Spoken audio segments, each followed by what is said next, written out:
before you is a champion of light. He is part of a conflict between darkness and light that is both ancient and eternal. He is chasing a dangerous quarry, the herald of darkness. His evil doppelganger, known only as Mr. Scratch.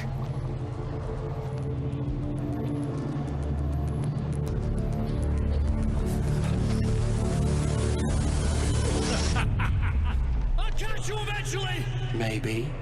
But what are you gonna do then? By then, I'll have had my hands on everything you love.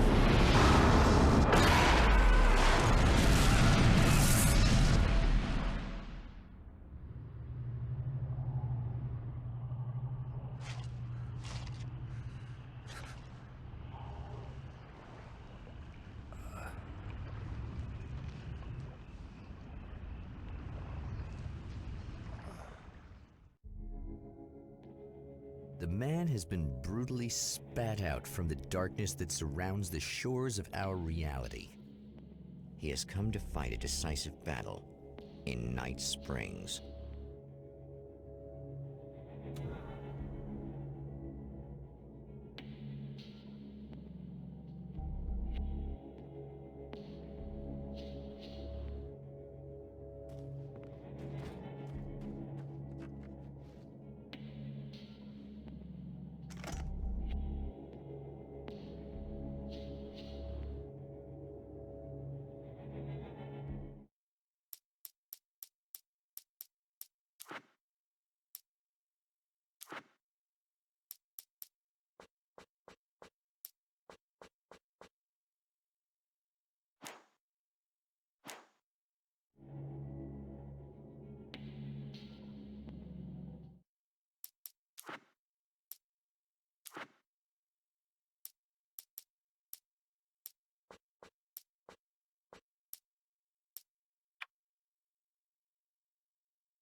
Like that again, huh?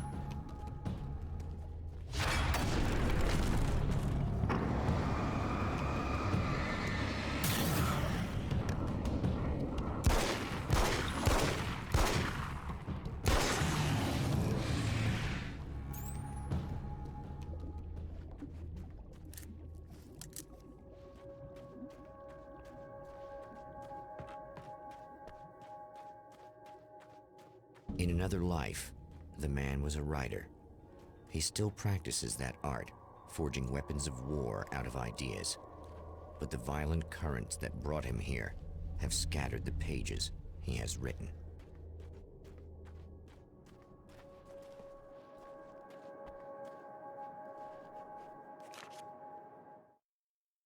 My name is Alan Wake, and I'm a writer.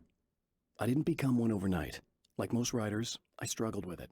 A short story here, an article there. Then I got lucky and spent a year as a staff writer on the Night Springs TV show. It wasn't the great American novel of my fantasies, but it taught me discipline and craft, and the difference between wanting to be a writer and actually writing.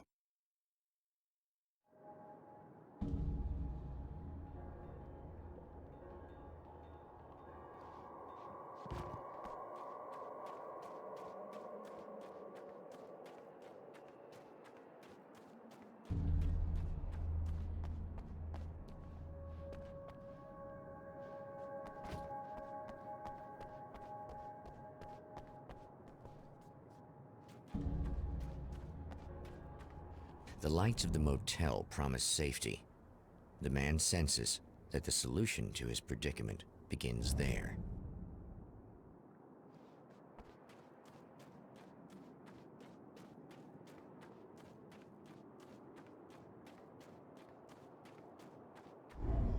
Somewhere within the Earth, space itself has been pierced, and from dark depths runs a steady flow of monsters. The man recognizes the hand of his evil double in this. He knows he must put an end to this madness.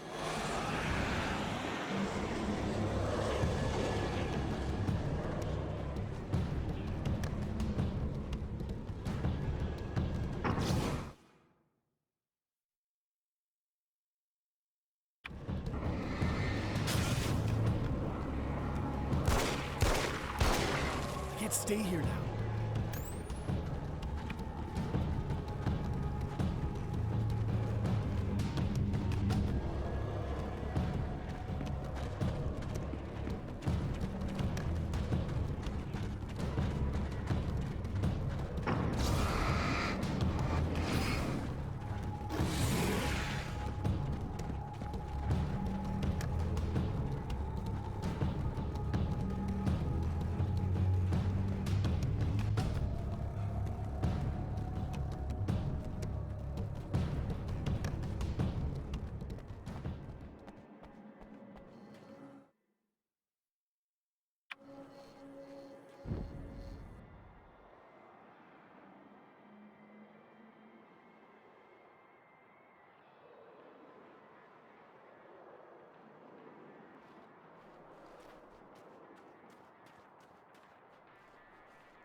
Oh, hell. This isn't gonna be good. Is this on? How can you tell? I'm sorry, I'm not very good with gadgets.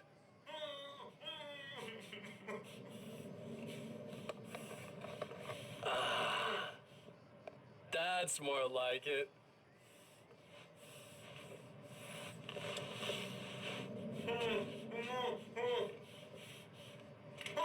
I'll be right with you. I just gotta do this one thing.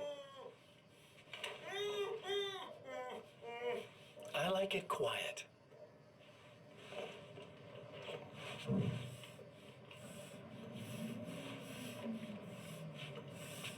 I bet you're wondering why this is happening. Why am I doing all this? Why am I so hell-bent on ruining your life? You're cramping my style. You've got money, fame, everything you could want.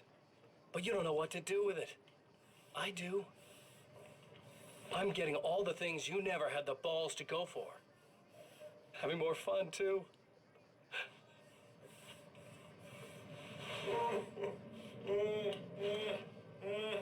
Do you know the real difference between us? I'm not afraid to be the center of attention.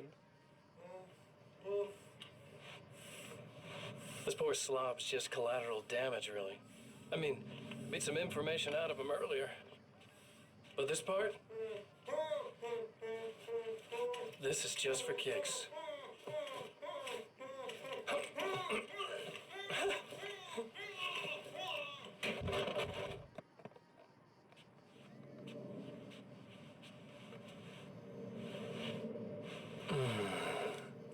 So quiet.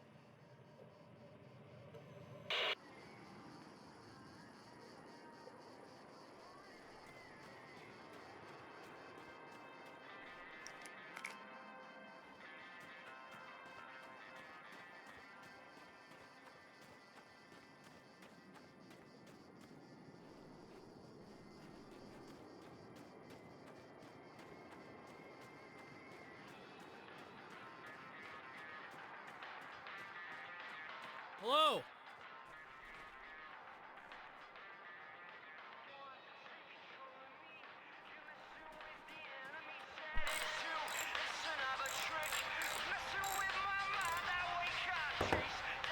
Hey, it's you. There. You remember me, right? Emma? Emma Sloan? I think you might have something that belongs to me. Really? A typewritten page? Oh, yeah, that's weird. I did find a page like that. I don't even know where it came from. It was all this weird stuff about the oil derrick and a satellite. Yes, that's what I'm looking for. Oh, well, I don't know how you knew I had it, but I guess it's yours. Listen, what's this all about?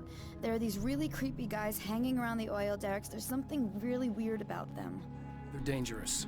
I'm gonna deal with them. Try to stay out of their sight, okay? And stay in the light. They hate the light.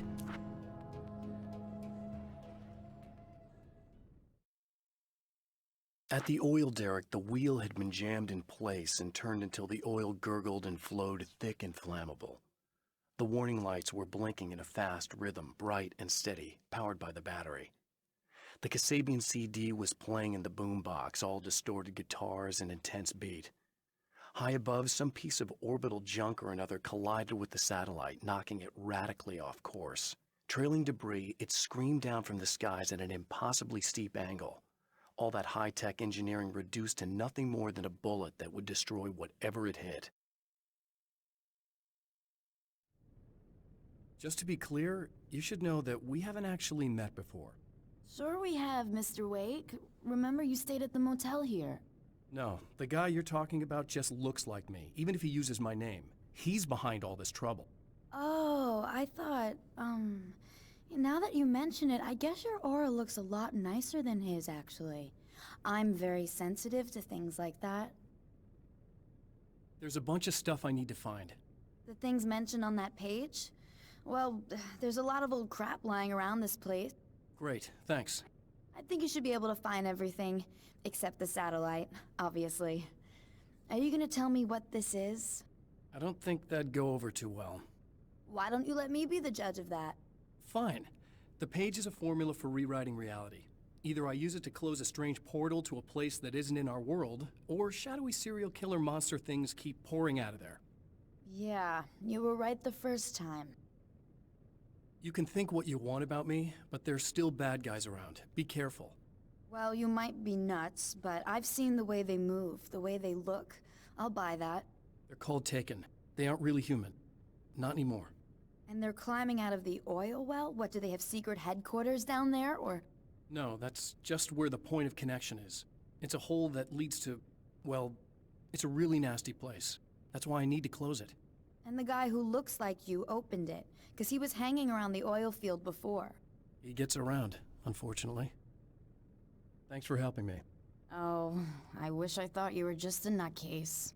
Actually, I kind of expected you to. Me too. But I feel like this is how it's supposed to go. Isn't that weird? Not really. I get that a lot in my line of work. What do you do anyway? I'm a writer. Obviously. What was that you said about my aura? Oh, I'm very spiritual, you know. I can see auras, but I only use it for healing and helping people. I'm like a wise woman, you know? I give people insight and advice. Look, just because I say crazy things doesn't mean I believe everything. Don't be like that. Maybe you should take a few crystals with you if you're going out there. It might be dangerous. They soothe your energies and focus your mind. It's fantastic. And they help me take out the bad guys? Oh, well, no, not as such. Yeah, okay. I think I'm... Or I have some wonderfully potent and herbal detox suppositories. Yeah, I'm good. I'm good.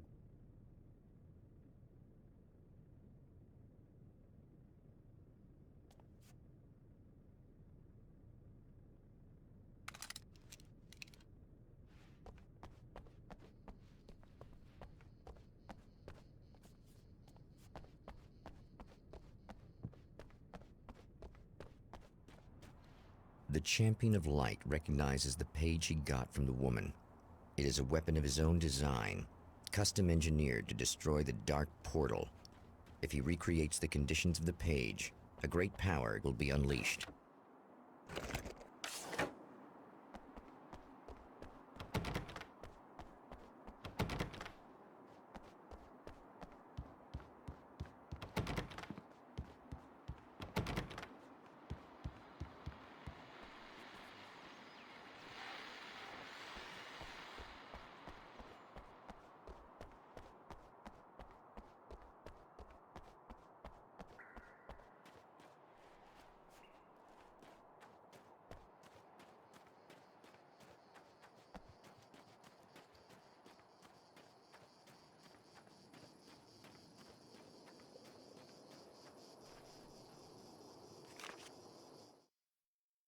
I know that when I arrive, the clarity of vision I have now may disappear.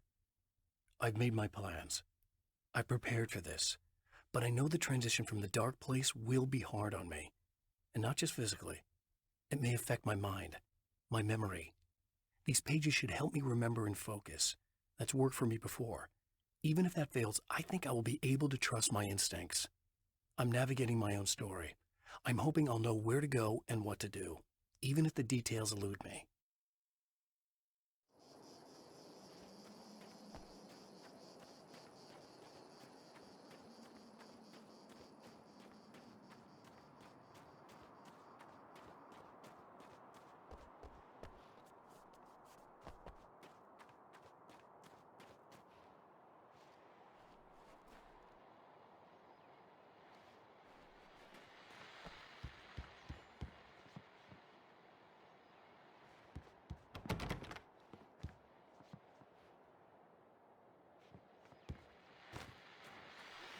Well, here you are, about to enjoy another cool Arizona night with me, Eddie Rodman, the host with the boast.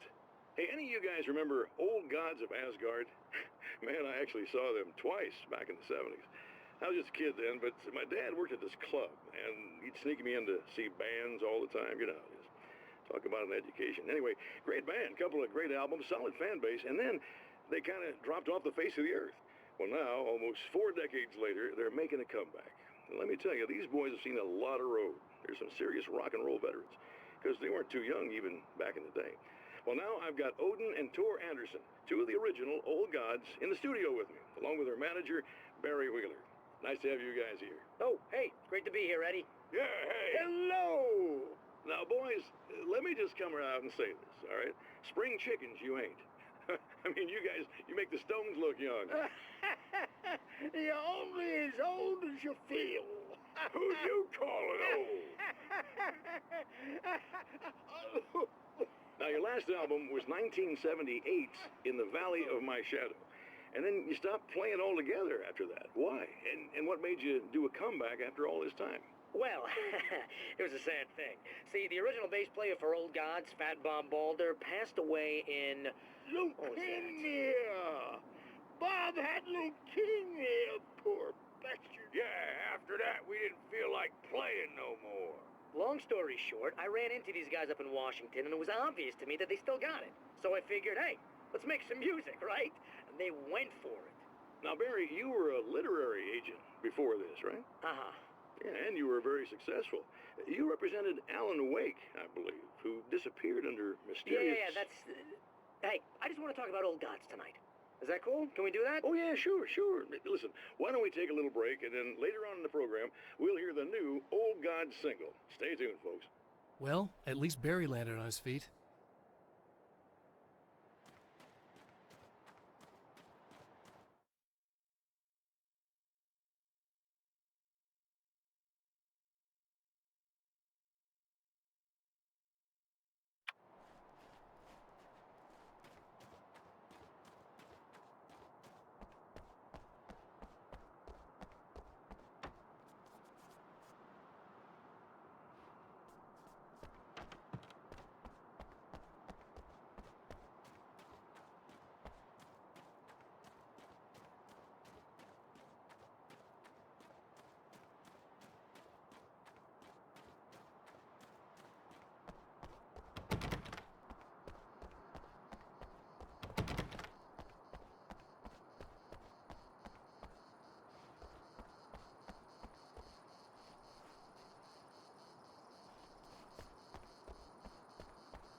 To change reality, you nudge it into the right direction. Your version of it is there, waiting. It wants to come true. All you need to do is help it achieve its potential. The devil is in the details. You change the details of the scene to match those on the page. If you get the details right, if you achieve that critical mass, the shift will come, and the rest of your new reality overrides the existing paradigm. The lie, no matter how outrageous, is now the truth.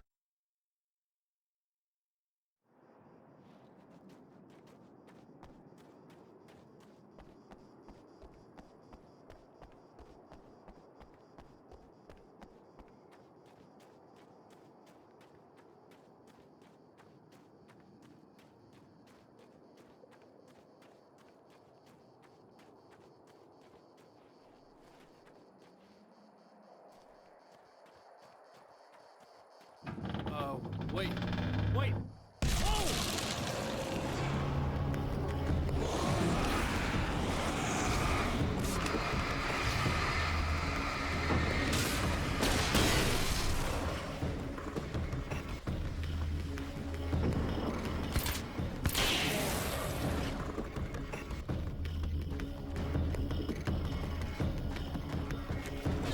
That's one thing down.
That's two. Just one more to go.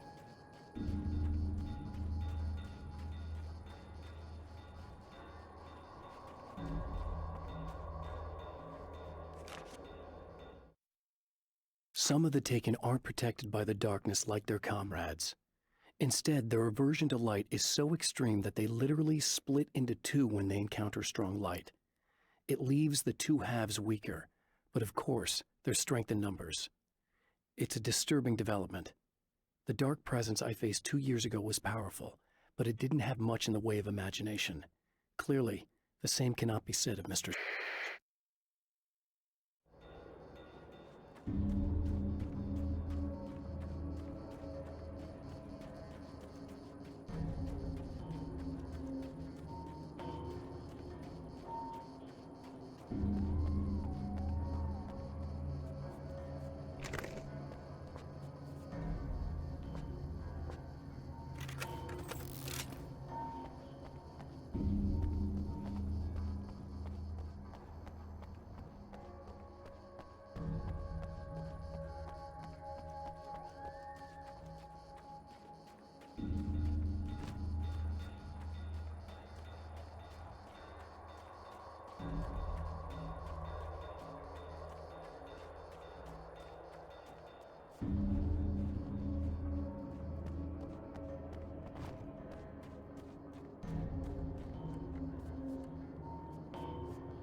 reality we take for granted is softer, more adaptable than we think. Under correct conditions, you can reshape it, turn it into almost anything you want. When it happens, almost nobody notices. It's not that we forget, it's that after the change, there's nothing to remember. Only those who have been directly touched by the powers that can shift reality are aware of the changes. Many are driven mad by it. Others can cope. I'm one of those people, and I know how to wield that power to rewrite reality.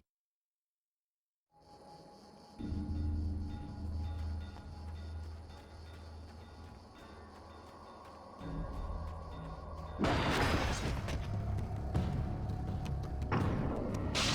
enemy tears itself in two to avoid the hated light. It becomes weaker, but more numerous.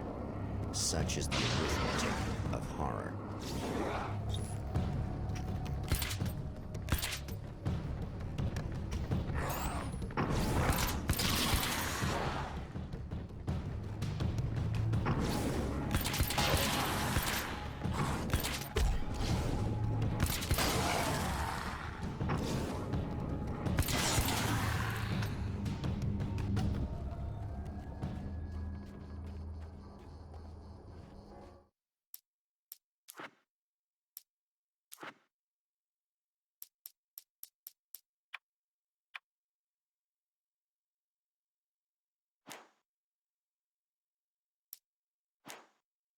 That was just messed up.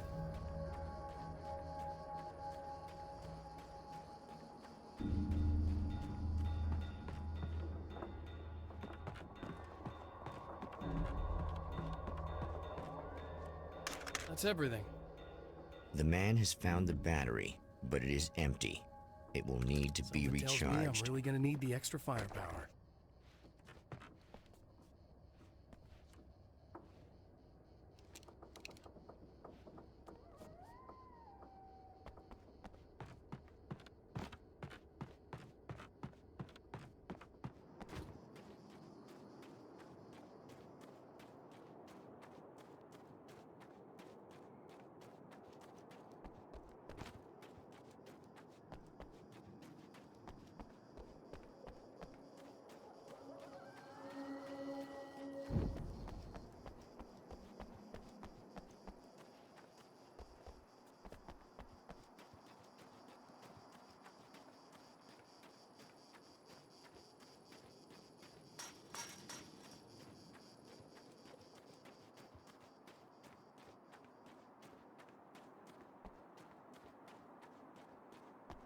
I need this battery charged. No problem. Here you go. Thanks. Listen, I don't know what's gonna happen exactly when I do this. My memory's a little hazy. I don't even know what that means. All I'm saying is you don't want to come anywhere near the oil field, all right? This thing could get out of hand. In the middle of highly flammable materials. Great. I'll do my best to contain it. Just please don't turn out to be some kind of crazy terrorist guy, okay? Okay, I'm gonna go now. Wish me luck. Wait a sec, I want to ask you about something first. What did you mean with that my memory's a little hazy thing? I had a pretty rough time coming here. It was like being caught in a tsunami. I blacked out for a while. It's hard to explain. There's a barrier of sorts that I had to break through. I was lucky to make it here with my wits as intact as they are. So you might have brain damage, you're about to do great things with a magic piece of paper, and you came here from another dimension? No, I'm from New York. I was just visiting another dimension. Oh, yeah, okay. My bad.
Mr. is a twisted copy of me, powerful and dangerous. But I know I can fight him. I don't think anybody else can. They don't understand what he is, what he represents, or that all the horrible things he does here are almost insignificant compared to what he will unleash on Earth given the chance. But I've survived the dark place, and it has taught me things. How to cope, how to stay sane when the world goes crazy. He's 2 steps ahead of me, but I can find him. And I believe I can stop him.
Time to make some serious changes.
think I hear more of them!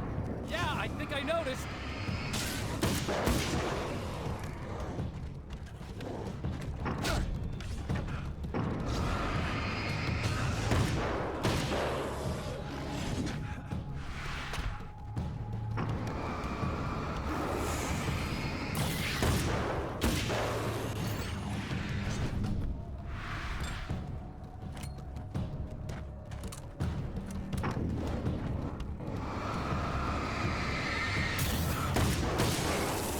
That's the last of them. We're good.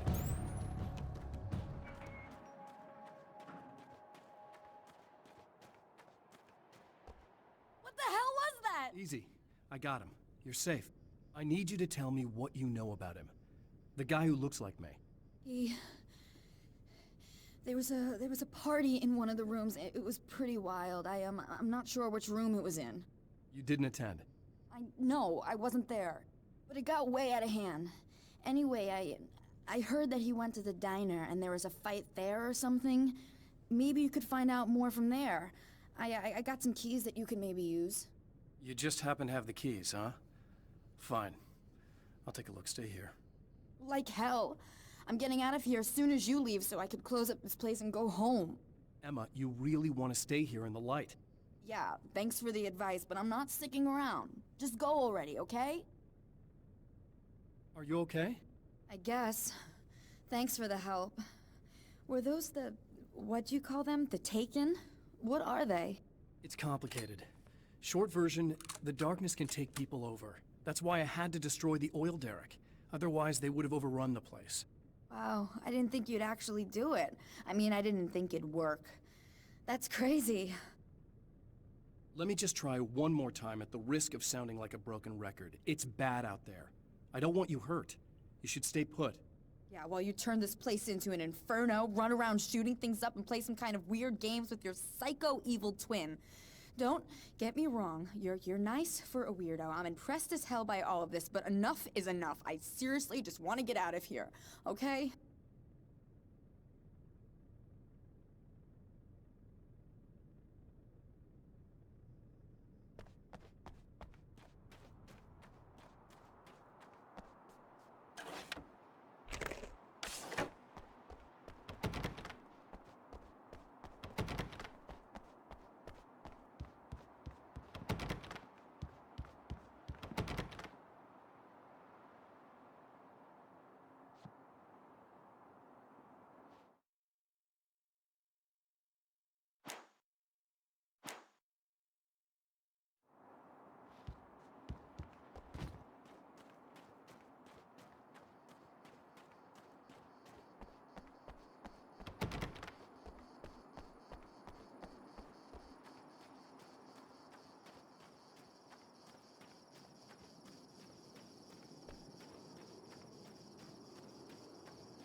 A poltergeist.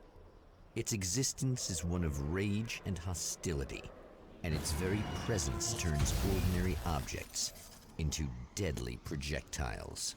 Oh, shit!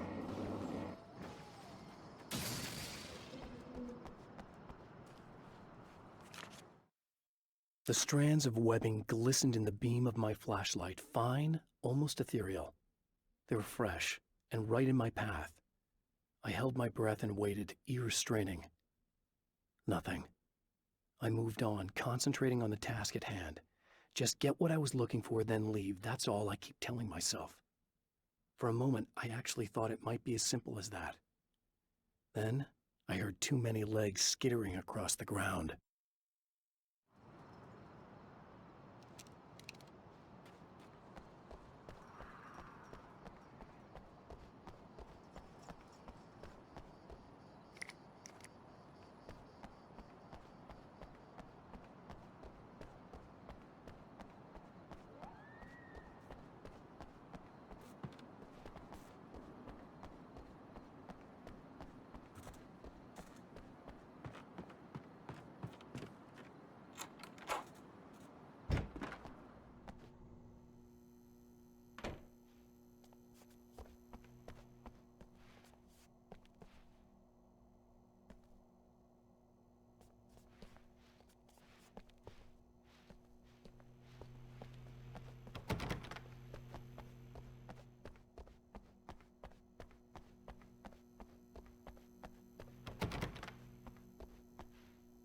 The scene: traces of violence, a callous midnight snack, a room key left carelessly behind. The man recognizes the enemy's handiwork. I think these are keys for the motel rooms.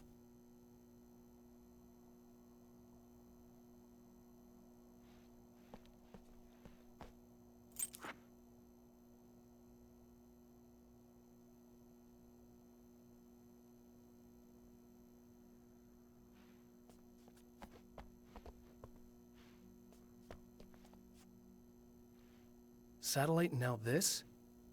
That place might be involved.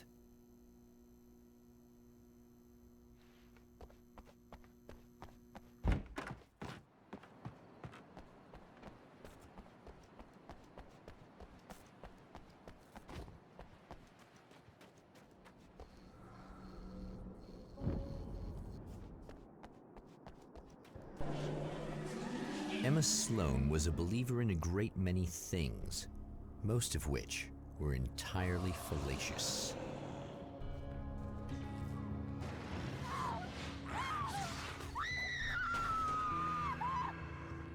Emma Sloan, an innocent victim of his dark half.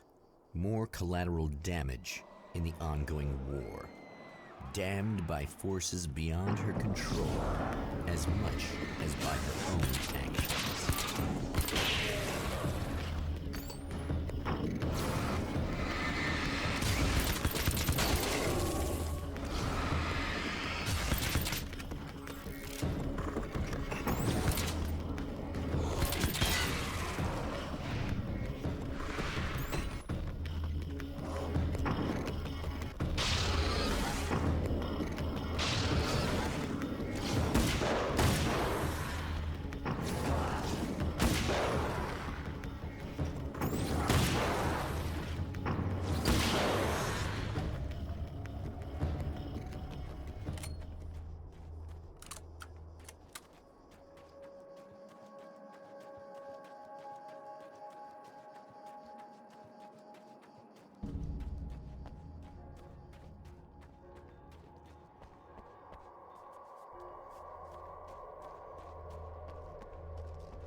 Damn. Michael Farabee, dead, tortured, dressed in clothes that bore the name of a local observatory. A slim lead, but solid enough. It stirs something deep in his mind. He knows where to go now.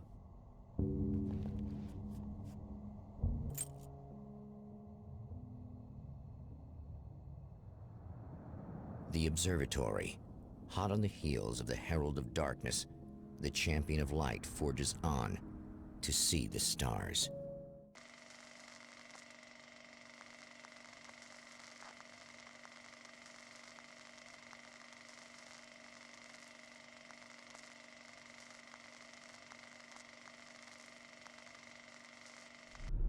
An observatory, a place for a man to witness the magnificence of the universe. But such insights are not what the Champion of Light is looking for. He has come to find a weapon.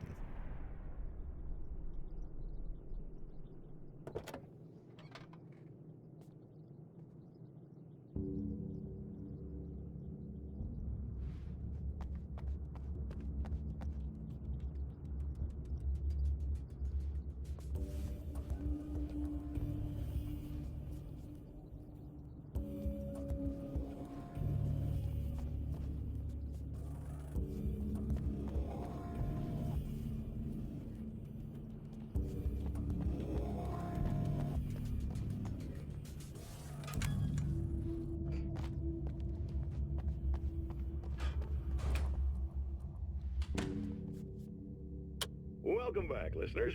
As you know, I'm Eddie Rodman, and I'm still talking to old gods of Asgard, who are doing their big comeback tour. How's that been going for you? Odin? Splendid! I'm having the time of my life. You know, I didn't realize how much I missed that. And what about you, Thor? It's okay, you know. Well, this must bring back a lot of memories. Oh, yeah! It's wonderful to be back on stage. If it wasn't for my knee, I'd feel like a young man again. Well, speaking of that, I hate to keep harping on this age thing, but I gotta tell you, I've heard your new songs, guys, and you sound really good. Thank you. And, this may be a touchy subject, but to be blunt, you really don't sound, well, old. I mean the difference between your speaking voice and your singing voice, it's pretty striking. What the hell are you talking about? You saying it's not us singing on that record? What? What's he talking about? No, I'm not saying that, guys, but I can't help noticing the difference. Son, you're on thin ice. You calling me a liar? Whoa, hey, let me just step in here for a moment, boys. Yeah, Eddie, they do sound different, but believe me, we're not talking Milli Vanilli here. These guys are the real deal. Why don't you come to the gig tomorrow night and see for yourself? Once they get on that stage, boom, things get real. Really? Believe me, they play like they're possessed. It's almost like magic. Look, you see my boys play, you see the old gods for real. These guys project a lot of power. They're not lightweights, you know what I'm saying? All right, Barry, I'll see if I can make it. Now, let's take another quick break here, and after that, we'll play the new Old Gods of Asgard single. Don't you go away.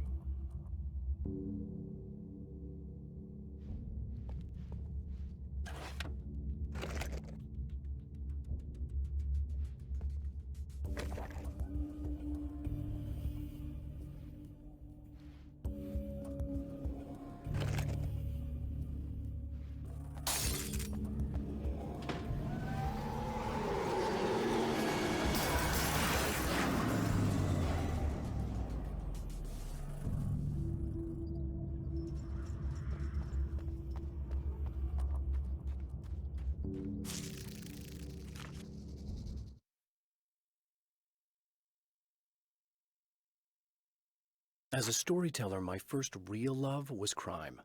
And it was in that genre that I finished my first novel, starring the perpetually miserable Alex Casey, whose entire life was a wound that never healed. The books sold as fast as they hit the shelves. I wrote 5 more Alex Casey books, and they all were bestsellers. I became rich. I became famous. Success brought pressure, and I didn't handle it very well.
I've seen the enemy, and it's me.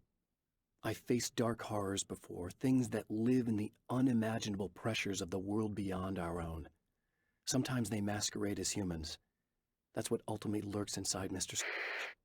He's every mean-spirited tabloid story about me, an evil caricature, a creature formed in that vague territory of misconceptions, half-truths, and the dark imagination of people who heard a story about me. An urban legend made flesh, a serial killer, my dark half, brought to life by the power of Cauldron Lake.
The pressure of success got to me.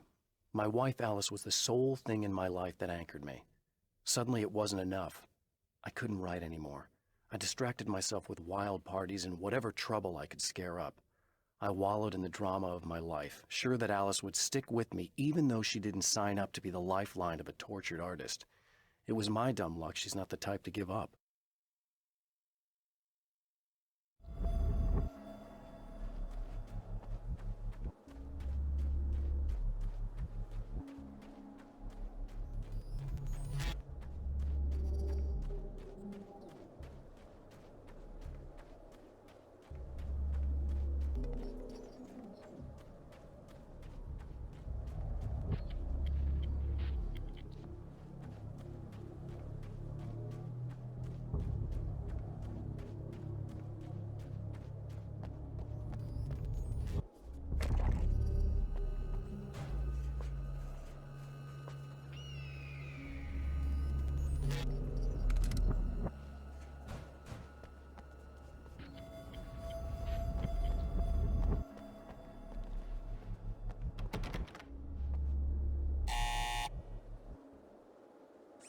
Hello?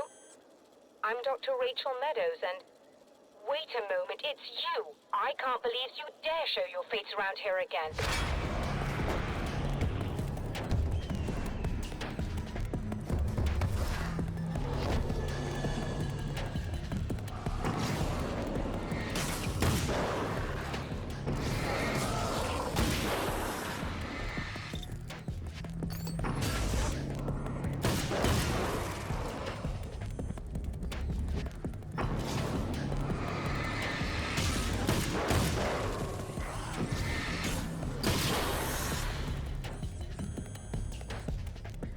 Go away. It wasn't me. I just look like him. Are you serious? That's what you're going with? Please! I'm trying to stop him. You saw those shadow things trying to kill me, right? I bet he got along with them just fine. Yes. Yes, he did. All right. Come on in. Thank you.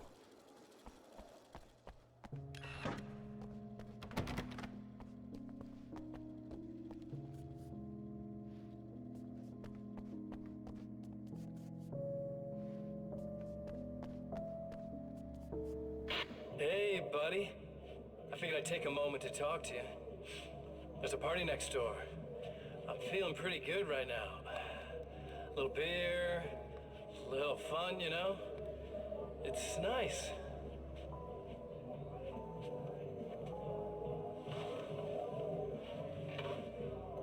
Listen, this whole thing between us, it's a little weird for me too, you know? I mean, we don't just look the same, there's a lot we share. I mean, up here, I know you, right? So I was thinking maybe we could...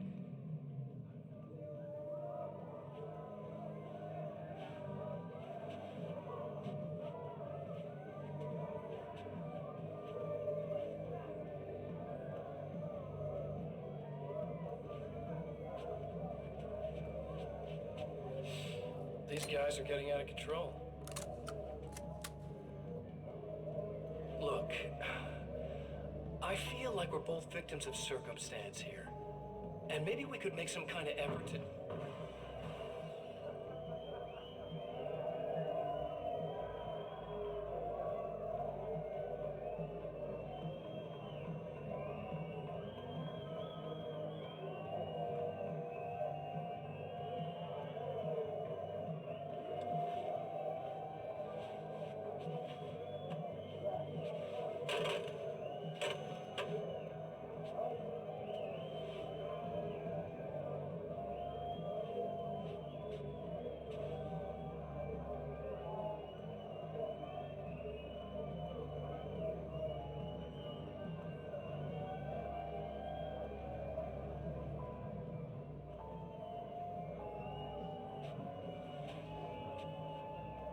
Never mind.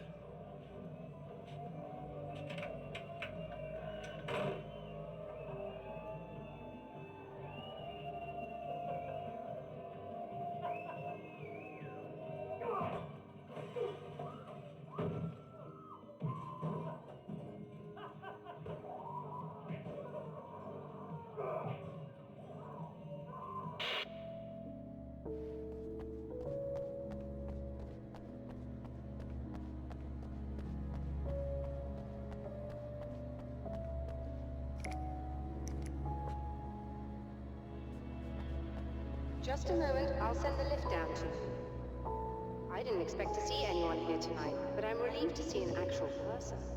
That's assuming this isn't some kind of cruel trick on your part, of course.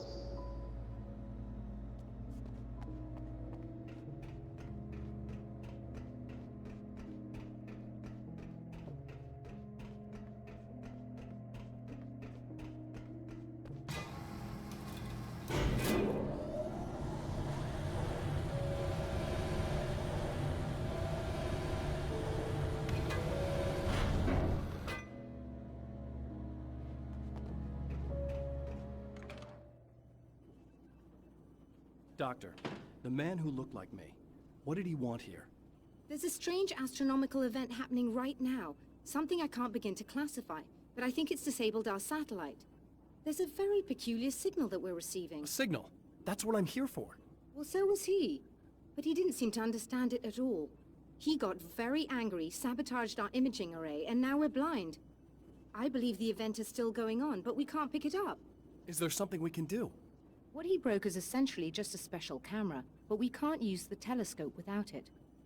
There's a replacement in my car. If you can get that to me, we're back in business. Consider it done. Tell me more about the signal. It's almost as if something's being transmitted to Night Springs. It's the strangest thing. It's quite elusive, almost as if it wasn't properly there. I don't know how to describe it. So, what was the signal like? I wish I knew. He appeared before I had a good fix on it. He was very pleasant when I was working, but when I isolated the signal, he suddenly forced me out of the control booth. He said it was none of my business. He seemed to change. Somehow he was very smooth and charming before that, but suddenly he became... I'm sorry. I'm not sure I want to talk about it. I have to ask, do you always wear that to work? I was at a party for a local art exhibition. Fascinating works. When I was called away by my assistant, Michael was the first to spot this event. I don't know where he is now, actually. He was supposed to bring us some food, but he never showed up. Tell me about the event. Oh, it's quite fascinating. It looks as if stars were changing, somehow. Or shifting positions. It isn't really happening, of course. Most likely it's caused by some kind of atmospheric refraction phenomenon. But I've never seen anything like it. Did he hurt you? No. He didn't quite threaten me exactly, but those shadowy things started to crawl into view, and whatever the signal was, he seemed to be extremely frustrated by it. He just started breaking things and left. I thought it best not to interfere. You were lucky. He's done much worse. Yes. He showed me a knife, and he kept talking. He enjoyed the sound of his own voice. A proper maniac. You really aren't anything like him, are you? Believe me, I try very hard not to be.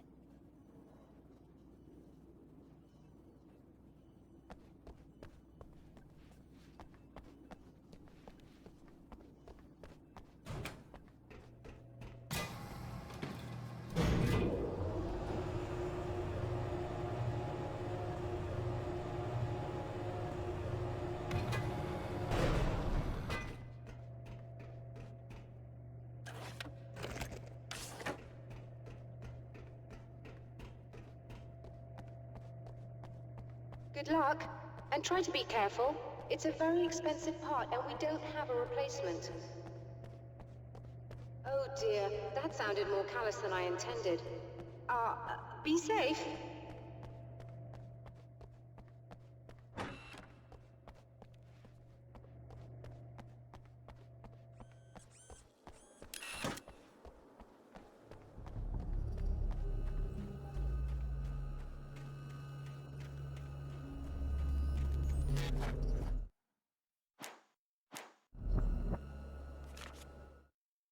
The spiders aren't really the work of the enemy. They're a side effect, a part of the Dark Place's less significant fauna that has managed to slip through the opening I made when I arrived. Less an animal than an idea that has assumed the form of an animal. Makes them no less dangerous, but at least they're a little easier to deal with. The darkness doesn't protect them like the Taken, and thus they can be destroyed by either light or bullets right away.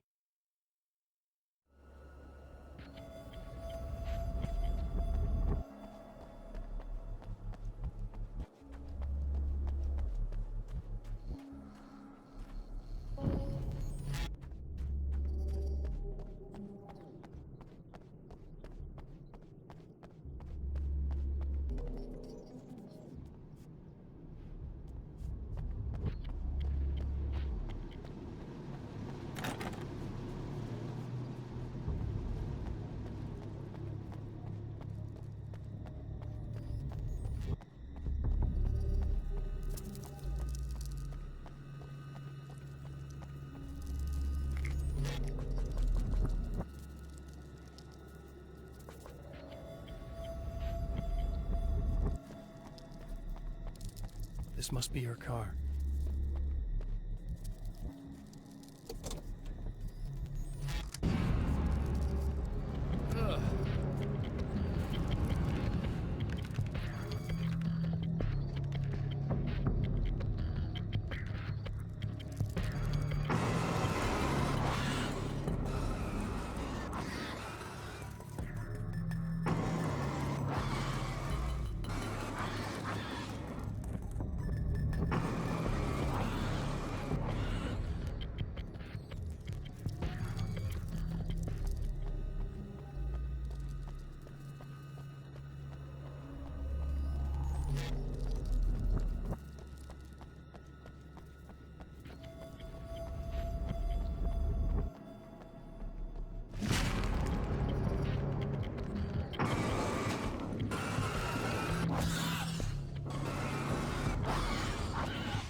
I found it!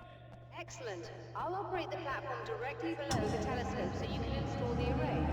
Don't worry, it's very easy.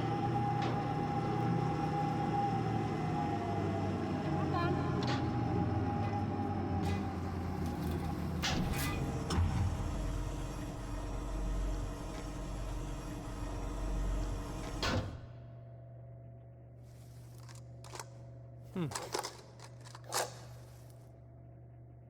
Brilliant, you got it. I'll just run a quick diagnostic on it. Yes, it's in perfect order. All right, we're good to go. Let's take a look at the skies.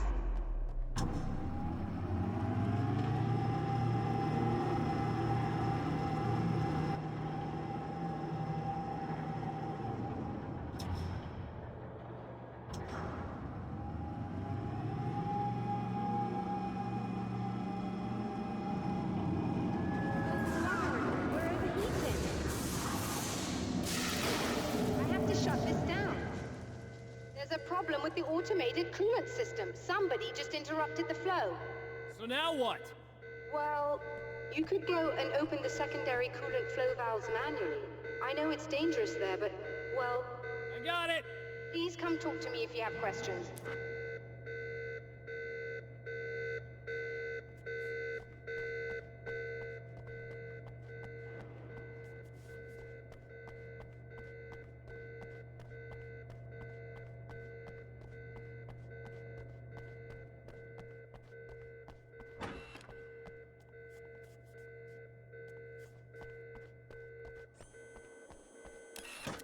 Just remember, you need to release all 3 valves. It doesn't matter what order you do it in.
I've carried a flashlight and a gun for so long that I feel naked without either. It's all too often that I need them. The darkness protects the taken. Shadows crawl over their forms like living things, protecting them from harm. Blows that would injure or kill a human outright mean nothing to them as long as the darkness persists. But light makes them vulnerable. Light burns the shadows away.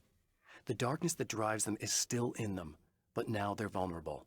Flashlight and gun. Sometimes it feels they're all I have left.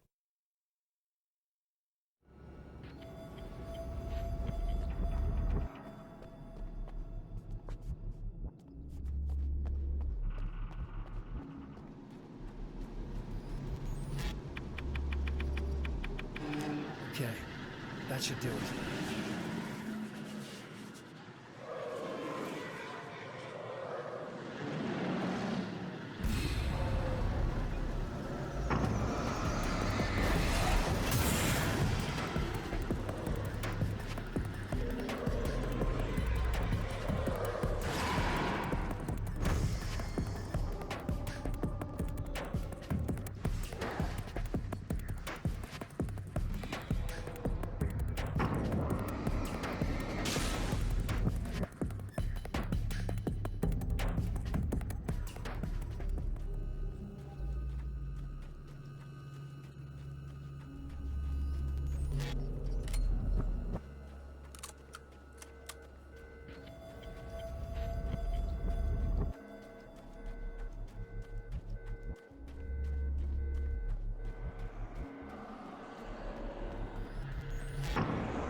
released all the valves, Doctor!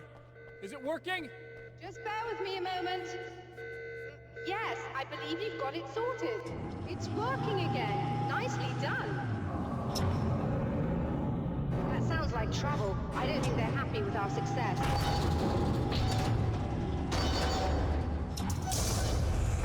Look out, they found a way in.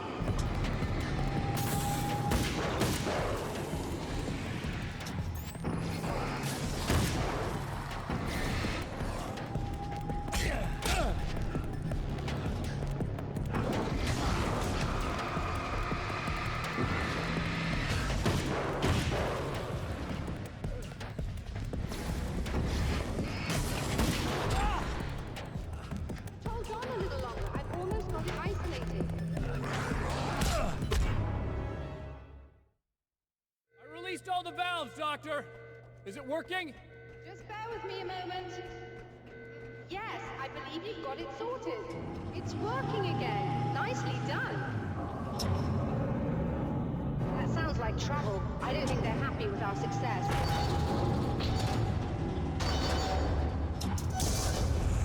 Look out, they found a way in.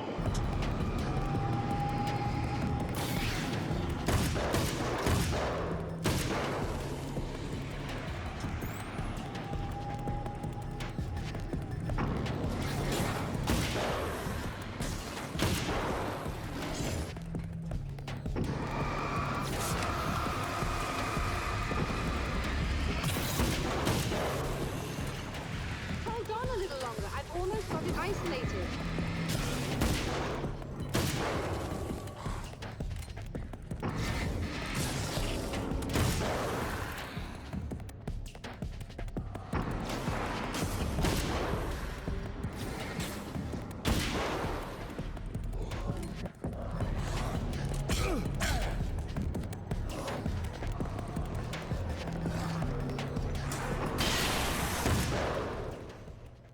Are you all right? That was intense. I'm sighted in now. I still have no idea what I'm looking at, but it's very strange indeed. Oh, where are my manners? Please, come on up. I'm sorry, I was distracted.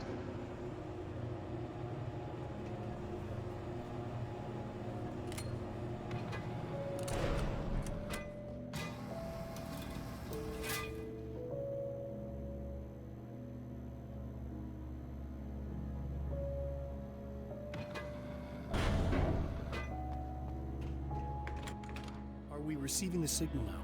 Oh yes, it's coming in loud and clear. It's amazing. I'm not sure what it is yet, let alone where it's coming from, but it's interacting with our system somehow. Like it was intended for us. But I don't understand how that could be. Maybe that's just how the story goes. What? Never mind. Is there a way I can hear it? Or however this is supposed to work? I think the signal is incomplete somehow, but you should be getting a printout of it now. What do you mean it's incomplete? It's almost as if we're only getting a fragment of it.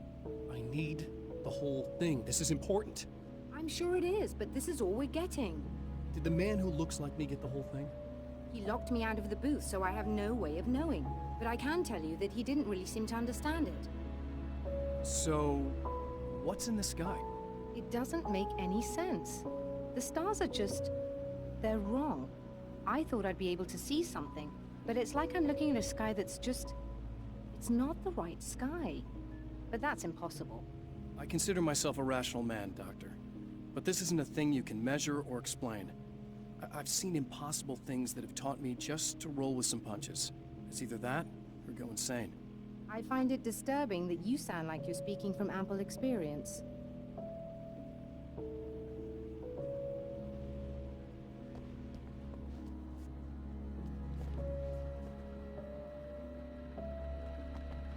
A printout of a signal. It too is a weapon created by the Champion of Light. In its words, stirs a new reality.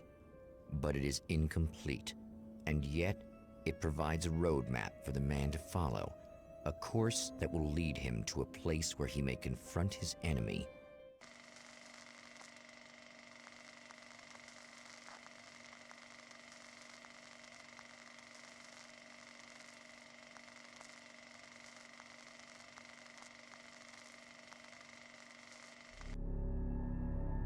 The drive-in. Once the site of lurid celluloid fantasies, it's now the site of an art exhibition. And yet, it's the search for closure rather than culture that brings the champion of light here.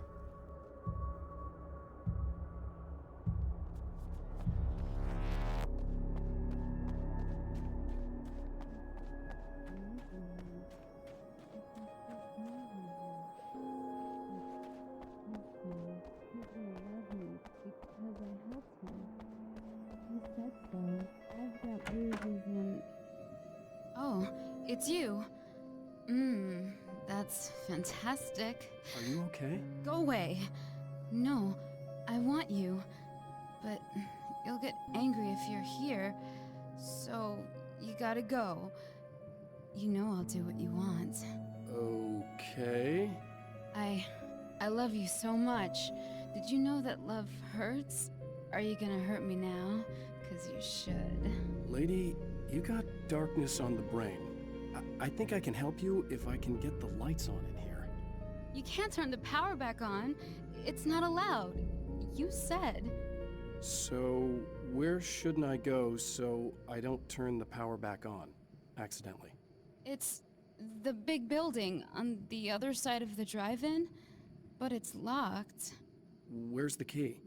Just so that I know to avoid it. It's on the wall next to the cash register. But you can't. You can't. Don't be bad. Hey, no problem. I'm just gonna go do some other stuff. Scout's honor. Just try to stay calm. I've seen this kind of thing before. I think you're gonna be okay. Why is it so hard to think? You've been touched by darkness. I'm hoping it's not permanent. Remember when you were here before, and you kissed me? And then everything got all dark? That was the best. Listen, this is very important. Where did I go? Can you tell me that? Baby, you don't need to go anywhere. You're here now, and you're in my head. You should be in me. You should touch me again. Not with a 10-foot pole, lady. Hey, just in case there's a part of you in there that's freaking out right now, it's not your fault.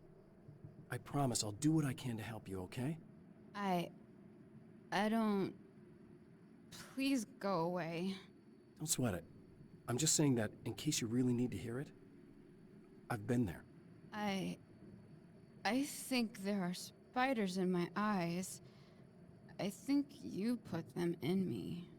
Yeah, I'm just gonna go now.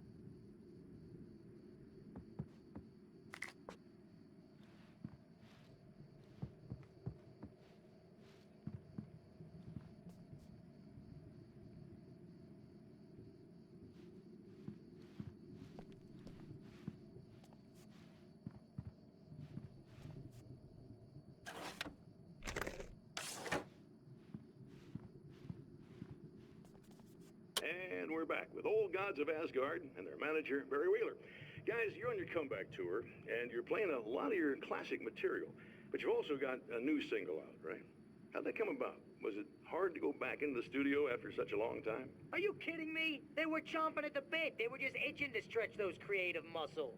Now, it had been a while because, they spent a lot of time in, Retirement. We were retired. We were? Yeah. No. We were at the lodge, and we escaped. We were at the retirement, retirement thing. Yeah. So, really, once we got in the studio, things started happening. Now, the music has changed a little bit, and the boys were a little rusty, so it took us a while to find the right gear. But hey, once we got going, boy, they kicked ass. And it's an awesome song. It's called Balance Slays the Demon, and seriously, I think it's their finest work. And hey, I should know, I produced it. Oh, really? I didn't know you were a producer. Well, this was my first time. I mean, they needed a little bit of guidance, you know what I mean? Don't get me wrong, these guys are the best. But it's the 21st century, man. Things just sound a little different these days. So, I kind of stepped in there, helped them make it sound all cool, kind of jazzed it up. That sounds like a challenge. Oh, no, it was really easy, man. I was just, like, hey, give it a little zing, Let's take it to another level so it really rips. Let's just throw some really sweet synths in. Like that, just kicked it up a notch, but it's totally old gods. Well, listeners, you can judge for yourselves. Here's Old Gods of Asgard, and Balance Slays the Demon. Oh, yeah.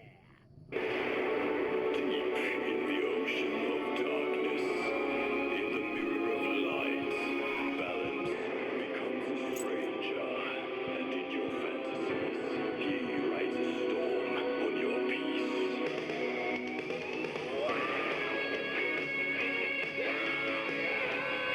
on your peace.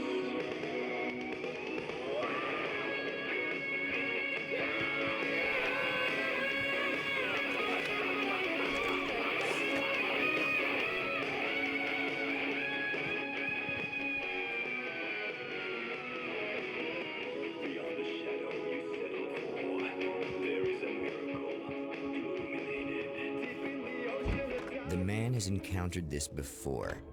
People whose integrity has been suborned by the insidious touch of the darkness. He has experienced it himself, but merciful light burned away the darkness in his brain. My writer's block got worse. I didn't sleep much anymore. My life with Alice seemed like a constant fight. I was a wreck. Alice took steps. She booked a vacation in Bright Falls, a small town in Washington. It was supposed to be a chance to break out of the cycle I was in. She didn't know about the darkness in Cauldron Lake.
Not good.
The car seemed to sail through the crisp mountain air in slow motion, spinning around one axis almost lazily.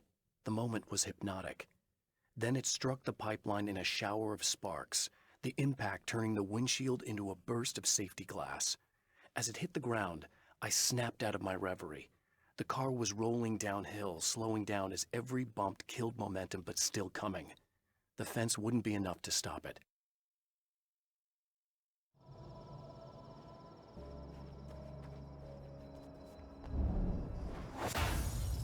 Oh, look!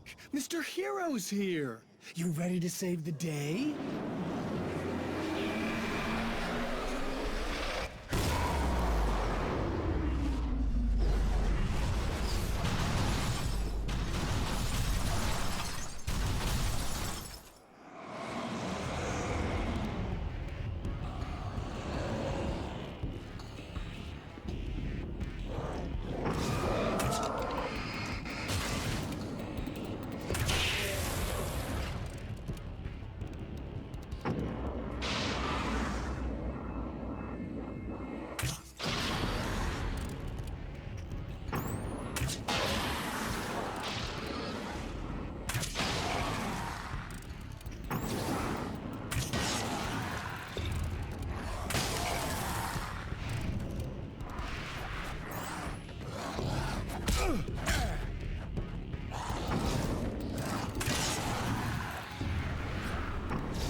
You are gonna shit yourself when you realize what I have done. Shut up!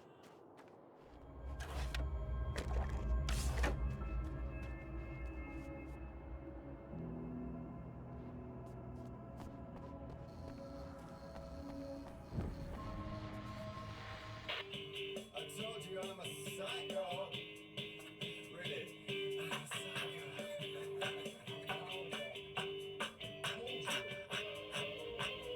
Really, I'm a psycho.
It's been 2 years since I came here.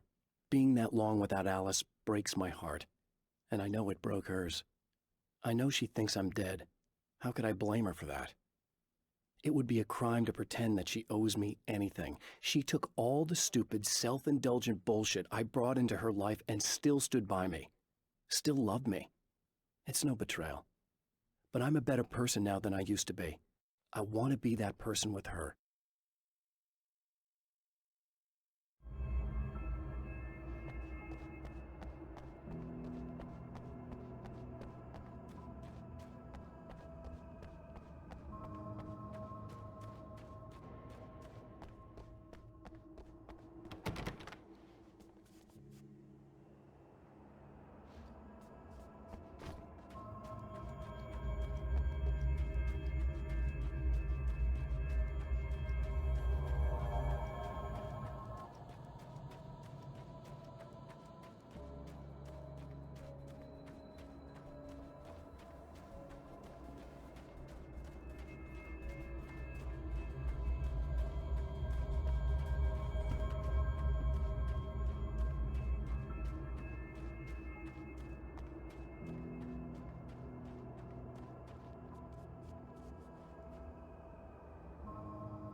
Alice, my wife, the best thing that ever happened to me.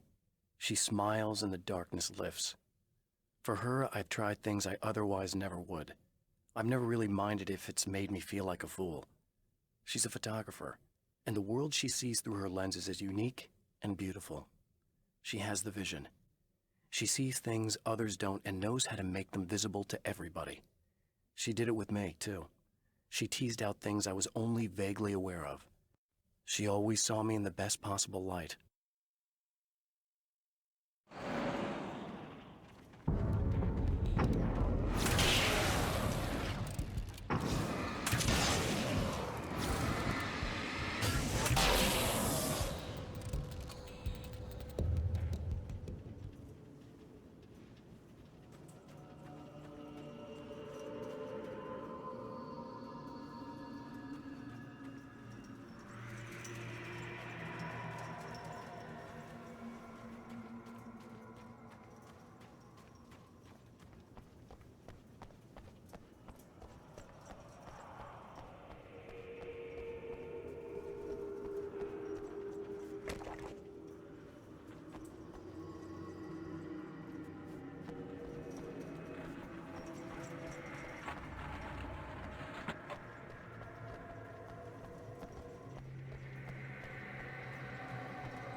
Okay, I should be able to figure this out.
have no idea how badly you're screwed.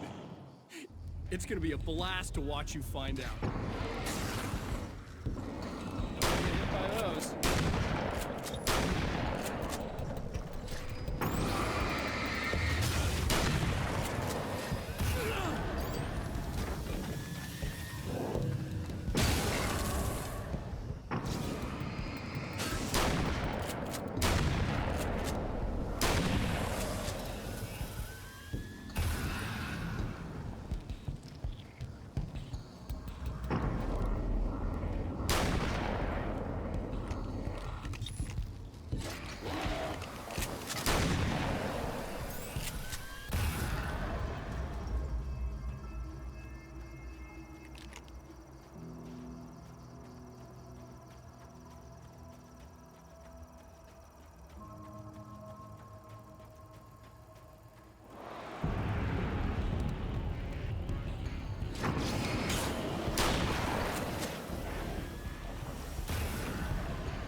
Wait.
So nice in the dark. I can smell you. I can smell you out there. No, don't! Oh, it's not... It's you. Did you help me? Looks like you're feeling better now. Yes, I am. Thank you so much. I don't know what happened. There was this guy. Before you say anything, I know I look like him, but I'm not. Don't worry. You just don't feel anything like he does. He was in my head. I feel like I need to take 50 showers. Where is he? That asshole wanted to get into the projector booth. He was talking about fixing things so the sun never comes up. God, it didn't seem that weird when he was saying it. It sounded really good at the time. You weren't yourself. The projector booth. That sounds about right. I need to get in there. I have the access code for the door. Here. Thanks. I'm just glad you showed up now. He said he'd be back after he'd arranged for some security. Do you feel up to telling me what's going on here? We have an art exhibition here, supposed to open tomorrow. I'm the curator. My name's Serena Valdivia. Alan Wake. Holy shit, it is you. I've seen you on the big screen. I know your wife. You know Alice? Wait. Big screen. Yeah, we have a film from her here. What the hell happened to you? Getting back to Alice. Oh, God, yeah, sorry. It's quite a coincidence that you're here. She made this short film. I mean, she shot it years ago. You're in it. It's a part of the exhibition. I'm in a film? Yeah, it's like... I mean, it's just footage she shot of you at some point, but she turned it into this thing. It's, almost like a memorial of sorts, because, you know, you're supposed to be dead, or something. Uh-huh. How's Alice? Is she alright? She's okay, I guess, all things considered. I know her pretty well. You're really Alan? I can't believe you're here. Nobody knows what happened to you. But there are people who say they've seen you. That wasn't me. He just looks the same. Like, you know. Yeah, but that guy's a lot more slimy. The thought of him makes me... I hate him, but there's something about him, this... God, he's so creepy. Anyway, you're not like him. At all. I hope you can stop him.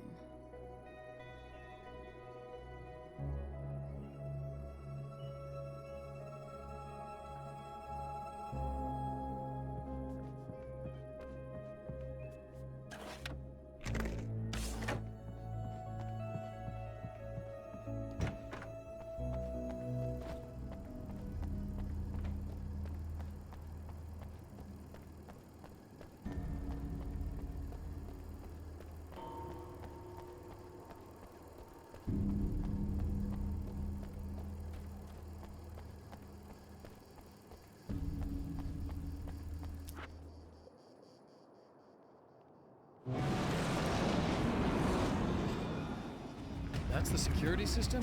I guess it was too much to hope for an alarm and a fat rent-a-car.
The Champion of Light can feel the fragment of the signal in his pocket, the weapon that can change what will be. It's incomplete, but it's all he has.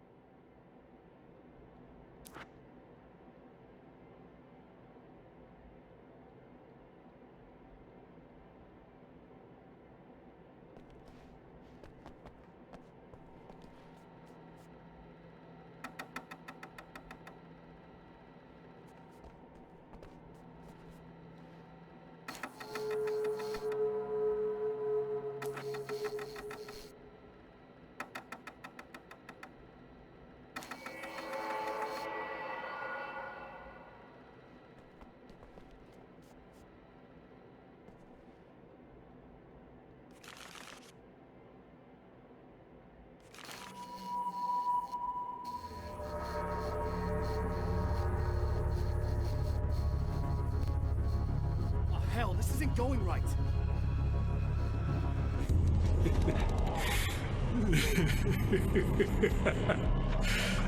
You've been up to something, haven't you? Too bad it's not gonna do any good. I'm a better you than you ever will be, and I've got all the time in the world. Everything you've got's going to be mine. Your life. Your wife! What are you gonna do about it? The sun's never coming up now. I can keep this up forever. Show yourself! Whatever you say, buddy.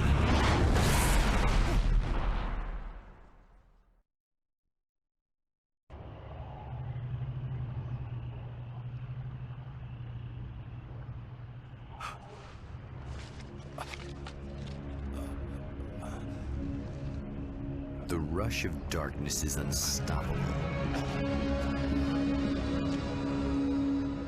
Time itself twists and tears, sweeping the Champion of Light back with its dark currents.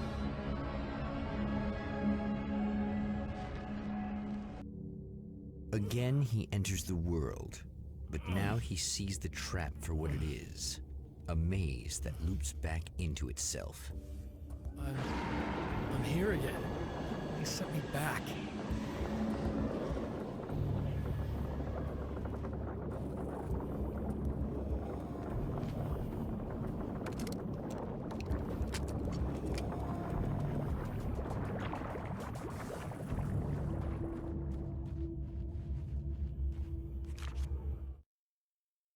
In Bright Falls, I was constantly under attack by birds that were more shadow than flesh and feathers. But this is an evolution. Some of the Taken were actually capable of turning into a flock of birds to escape my attacks and turning back into human form to make surprise attacks.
Oh, not birds again.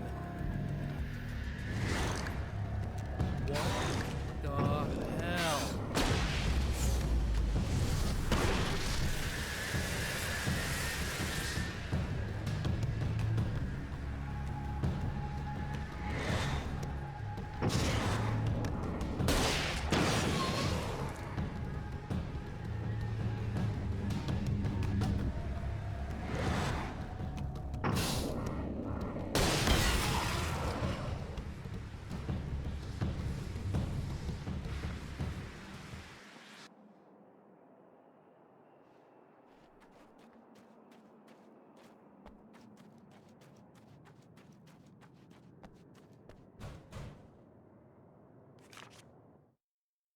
I'm trapped in the darkness. He has started appearing to me, Mr. He can travel back into the world effortlessly, and he loves to rub my face in it. At first, he was just an echo in the darkness, a flicker beyond the edge of my vision. Now he started showing himself, getting bolder all the time, telling me what a great time he's having in the world while I'm stuck here, and what he plans to do, especially to Alice. All the moves I have left are dangerous and desperate. I have no choice. I have to hunt him.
Emma? You here?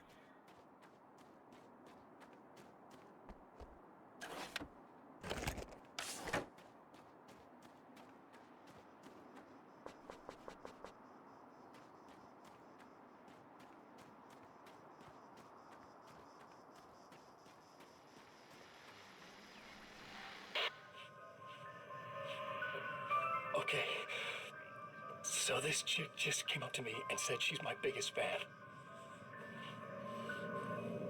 I know. They all say that, right? And she's giving me the eye. So I make a couple of moves. We have a couple of drinks. And then things start happening. But I say I have to go to the bathroom first. Uh-oh, right? She's got no idea. Watch this. This is gonna be priceless.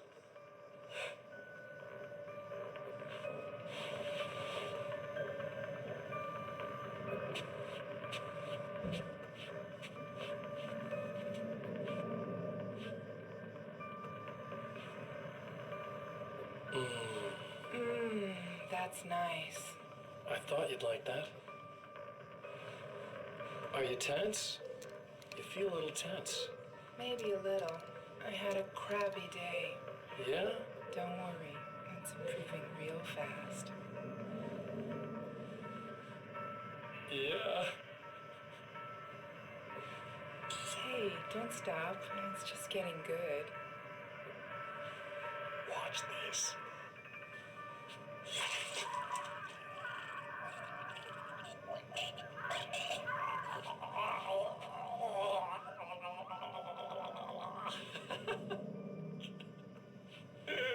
Yeah! Did you see that? Oh man, did you see her? Boom!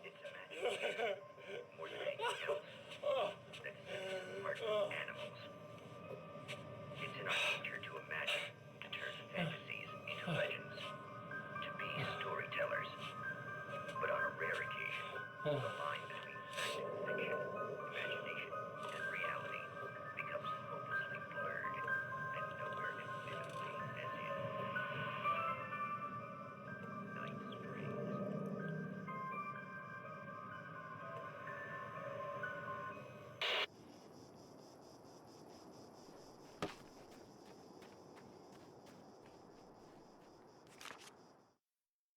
Night Springs doesn't exist. It's a fictional town from the TV show I used to work on. It was Any Place USA, a place we used as a backdrop for whatever strange story we had that week. One of the stories I wrote for the show involved a man, the champion of light, fighting his evil double, the herald of darkness. It was something I'd written back in the real world, something I had a link to, a framework I could build on. I had adapted it into a new story. This story.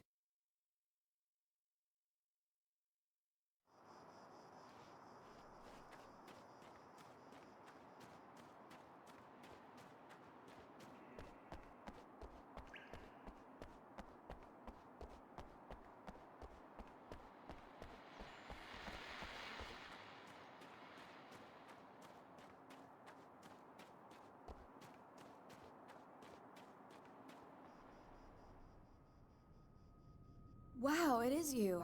I guess all of it really happened. You remember me? Kind of. I felt weird all day, like I could almost remember a dream I had, and then, just before sunset, I remembered the page. Yeah. I'm going to have to go get those things again. Not all of them. I went out and got them. Well, most of them. I felt stupid at first, but then it was getting dark, and those things started showing up, and one of them made off with the battery. It ran into the railroad tunnel. There was no way I was gonna follow him in there. Sorry. It's good you didn't. You should be careful. I mean, really careful. Yeah, I kinda remember something. Something bad happened to me, didn't it? Forget it. It doesn't have to happen again, okay? Just do what I say. Yeah, okay. God, this is too weird. Am I going crazy here? Just go get that battery. Try to stay calm. You're perfectly sane. We're caught in a time loop. That's why this is happening again. I believe you. God, I feel like I might just lose it any second now. How come you're not freaking out over this? Because on my personal weird shit-o-meter, this just doesn't rate. Look, I know something happened to me before... You're gonna be okay, if you just keep cool, okay? Thanks for getting this stuff for me. It's a big help. I hope so. Are you gonna make everything blow up at the oil field again? I have to. Well, whatever the hell else you might be, at least you're not boring.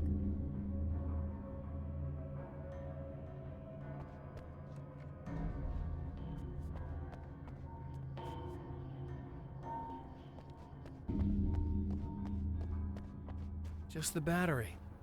That'll save time.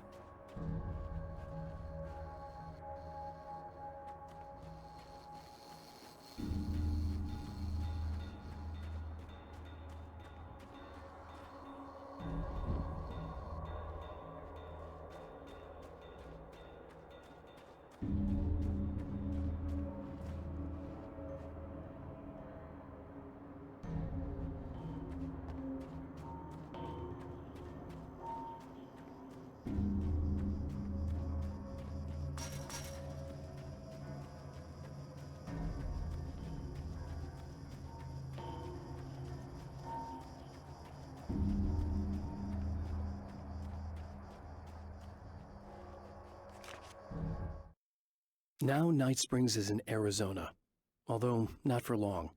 It's in Arizona because whatever the town that has become Night Springs is really called is located near one of the thin, worn places in the world where dreams and reality flow together and life is always a little strange. Perfect analogy for Night Springs. I can't return to the real world, I've tried, but I'm operating on dream logic, forcing the door open a crack so I can slip through. I can enter the strange little town of Night Springs. All I did was put it in Arizona for one night.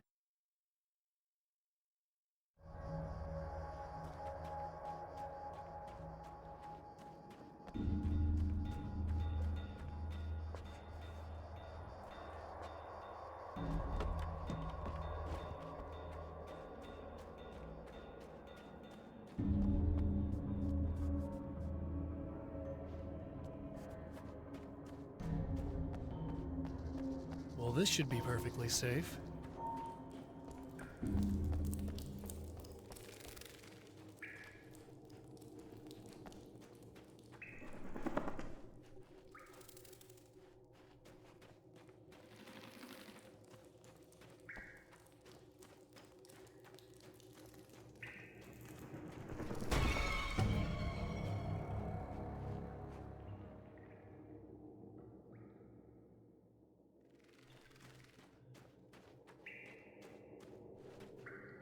Now I just need her to charge this up.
Found the battery. Okay, I'll charge it. Here. Try not to get killed. Okay. I'm gonna take care of this. Try to stay calm. Look, what if you stay here with me, please? I'm sorry, but if I don't deal with this, no one else will. Ugh, yeah, I guess. It's just that this is getting really creepy. I believe this is real, but I don't understand any of it. I'm getting scared. I can't believe you're so calm. I get scared, but I've had a lot of time to get used to it. That helps. The guy who looks like me is the reason this is happening. I caught up with him, but he swept me back here. Back in time. Yeah, it's a trap. We'll be doing this forever unless I can break out of it. How are you gonna do that? I'm working on it. I came prepared, but things got kind of scrambled when I arrived. I'm tracking down the things I need. Yeah, well, feel free to climb back into your DeLorean or whatever it is you do.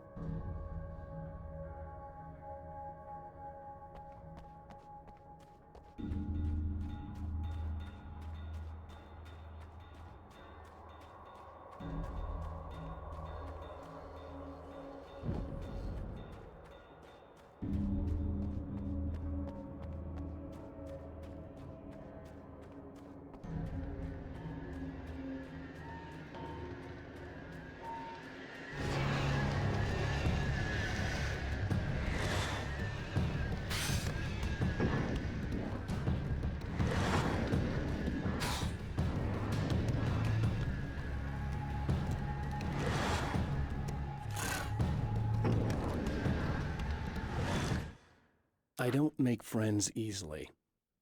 I know plenty of people, but I don't let most of them close. I've known Barry Wheeler ever since we were little boys. We had the time of our lives. I'd get us in trouble, and he'd talk us out of it. Things haven't changed that much now that we're grown-ups.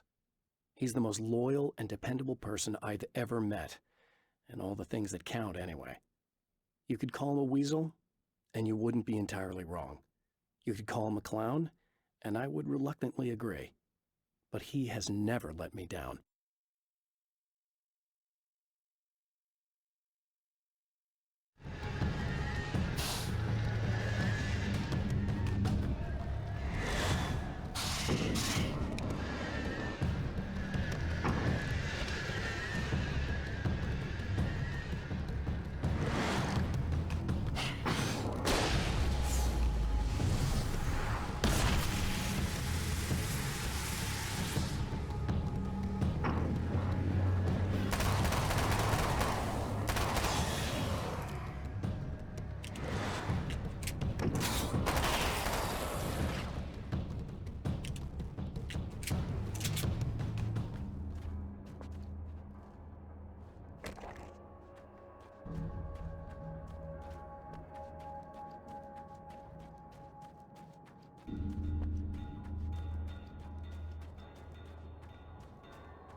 here we go again.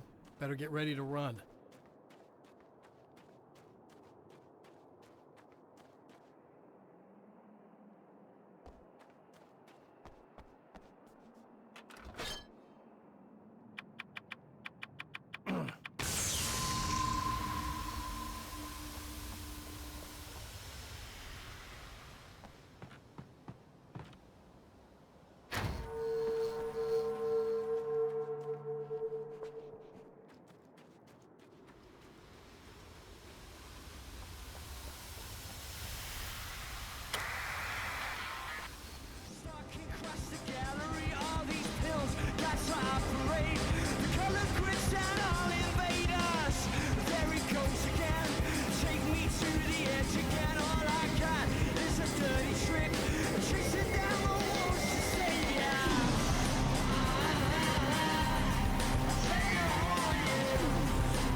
We'll be in trouble. Better hurry.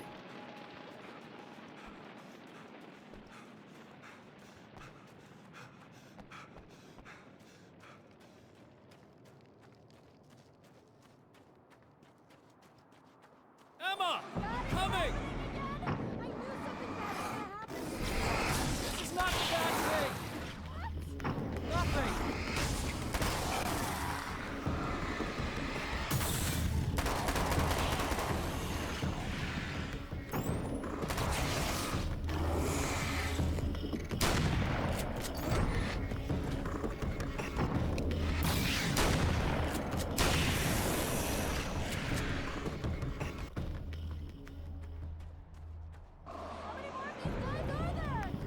Keep your head down!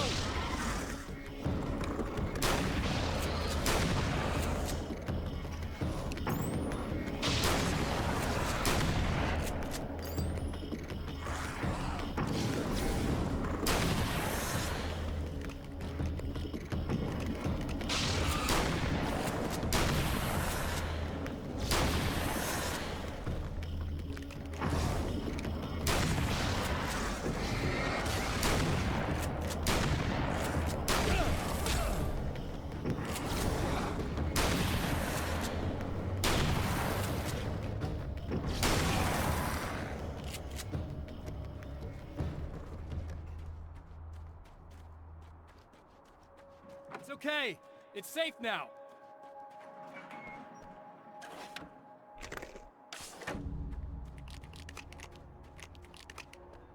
I got a really bad feeling about all of this. I'm gonna need those keys to the diner now. There's a motel key there that I have to get. Oh, hey, you don't have to do that. I have the motel master key. I work for the same company, you know. What's at the motel? Well, there's a dead guy. He's got something I need to get into the Mount Redtooth Observatory. God, that's awful. Hey, you wanted to know about the guy who looked like you, didn't you? The last time you said he had a party, but you didn't go. No, that's not true. I did go. It was really great at first, and then... I didn't see it myself, but I hear he turned nasty. He hurt a bunch of guys pretty bad, and there was this girl, she died. But I didn't hear about that until afterwards. I thought that he was so charming. And then he went to the diner. That's right. I wasn't involved with that at all. I don't know what happened. Fine. I need to check out these motel rooms. In the meantime, you stay here, okay? I'm serious. Keep the lights on and stay here. Yeah, okay. You got it. I sure hope you're right about this. You're gonna stay here this time, right? Because the last time I didn't, and that thing, whatever it is, happened to me. Yeah. I don't want you to get hurt again. Don't worry, I'm gonna stay put. I don't remember what happened exactly, but I learned my lesson. Good. It doesn't have to happen exactly the same way this time around. You proved that much when you went out and got those things for me. I think you're gonna be okay. Let's hope you're right.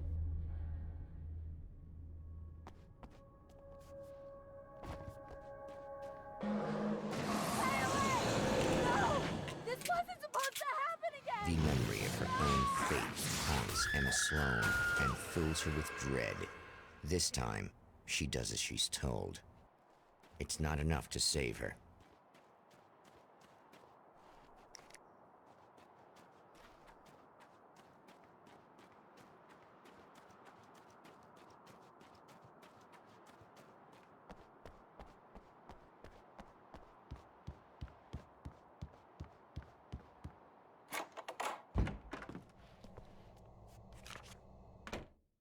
My own face peered back at me from the TV screen.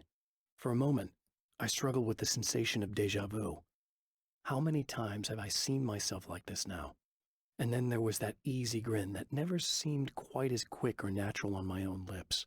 The dark, malicious twinkle in the eyes. And I knew who I was looking at. As he pulled back and revealed the room behind him, my throat went dry. There was nothing I could do but watch.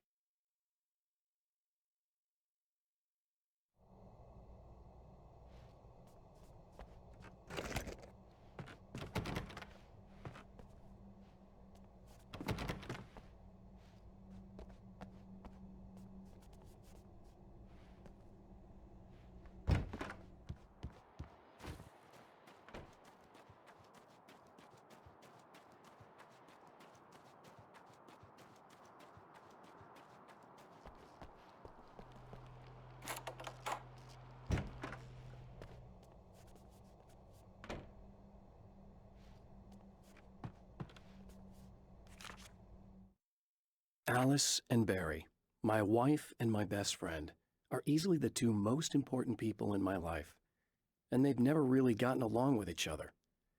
I suppose both of them resent the other's intrusions into what they considered their domain. After I was gone, they maintained an uneasy truce. My book stayed in print, still selling, the licensing machine churned away. She was my wife and controlled the intellectual property. He was my agent and took care of the business. I wish they found more common ground than that.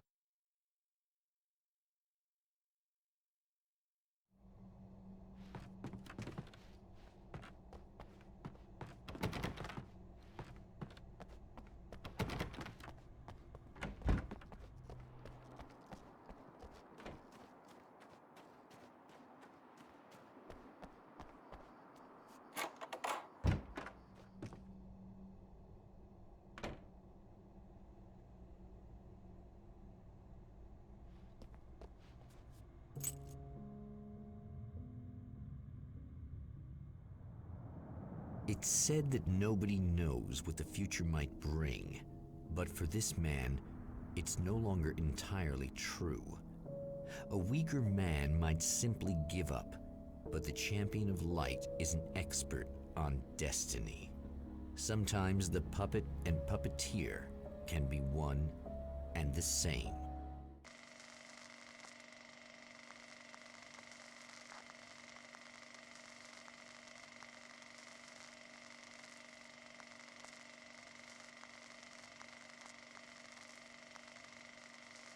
Mount Redtooth, its top littered with man-made eyes that stare into the endless depths of space.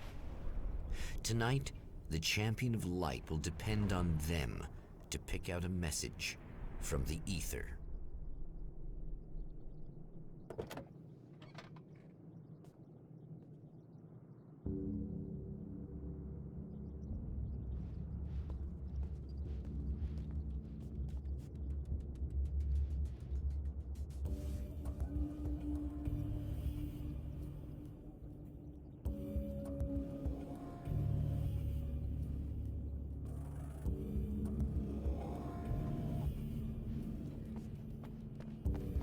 As history repeats itself, the man remembers the patterns. He knows that he needs the missing part for the telescope. I'd better find Dr. Meadows' car. That's where the camera should be.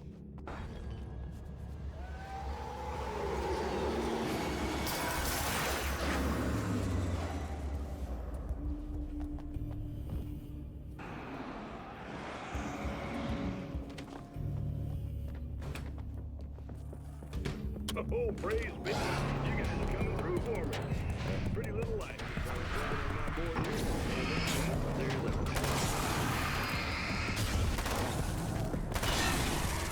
When the hours stretch into eternity like this, well, it feels like over and over. I was genuinely touched by someone actually reaching out to me, breaking the monotony. I just want you to know that it really matters to me. Caller, you're on the air. You suck, Eddie! Did you know that this is my dream job? True fact.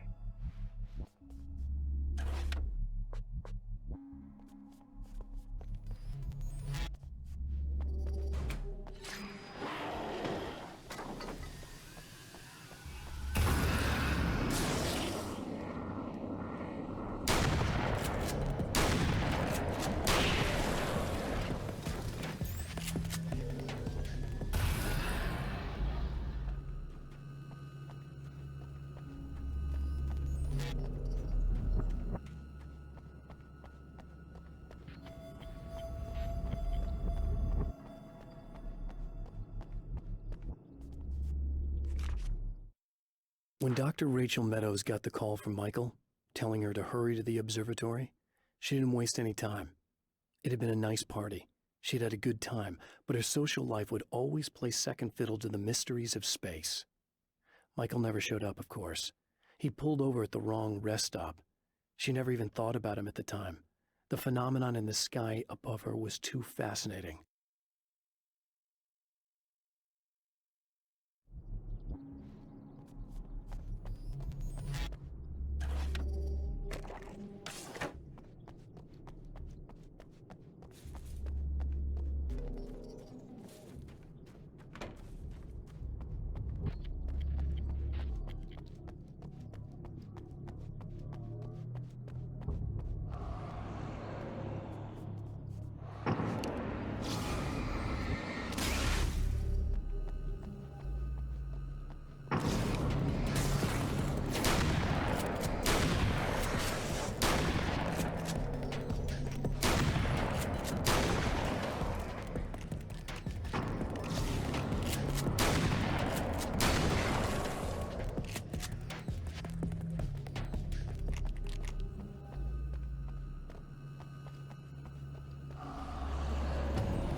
After my disappearance, they thought I was dead. I might as well have been. I know it's been 2 years. I know Alice has moved on.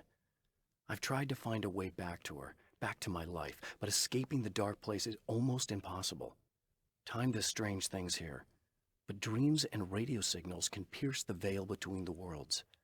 I catch glimpses and echoes of the world. Sometimes I send messages out. I can only pray that they hear them.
The Taken may well be the tool the darkness favors over any other.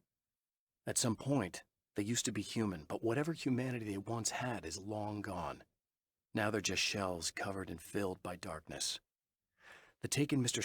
throws at me are more grotesque and varied than the ones I first encountered in Bright Falls. But I know how to deal with them. I'd be lying if I said they don't frighten me. But I've survived worse. I can't let them stop me.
There are places where our world is worn thin, and another reality brushes against ours.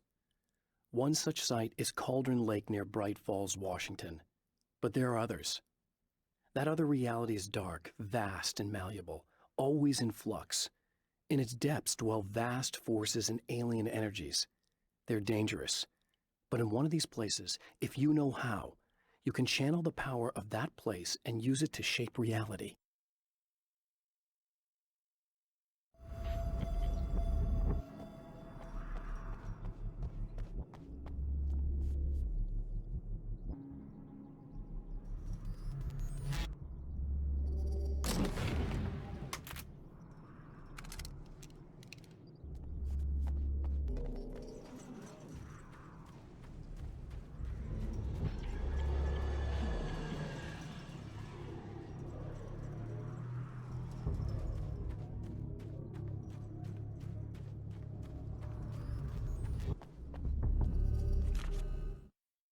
The darkness rose from the depths of Cauldron Lake and took Alice. It needed words. It needed me to write its way into our world. She was leverage, a hostage. I complied, but with a twist. I put in a loophole that gave me a chance to fight back. I was hunted by shadowy enemies, but I faced the darkness. I fought it with light. I drove it back. I saved Alice, but it came with a cost. I was trapped in the dark place below Cauldron Lake.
Stories come naturally to us. We can't help it. There are many different worlds, many competing realities within our heads, fueled by books, television, even barely remembered childhood tales. There's an endless supply of fictional concepts more familiar to us than anything or anyone real. We have a far greater connection to the fictional characters we know and love than the random people we pass on the street. Our destinies and inspirations are shaped by lies, myths, and fables.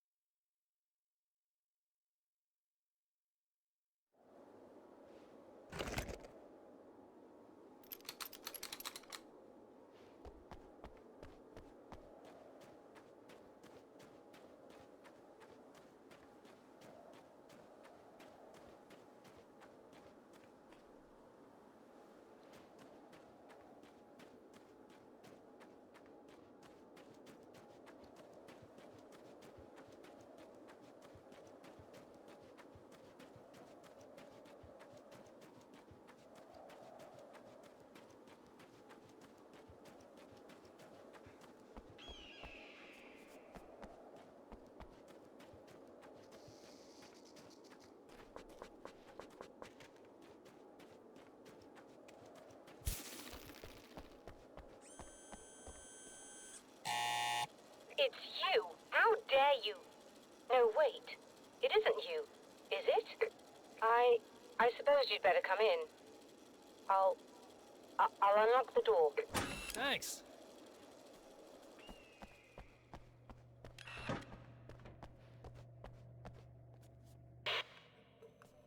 I know what you're thinking. Evil twin, supernatural powers. But most of the time, I just like to keep things basic. I want you to understand that.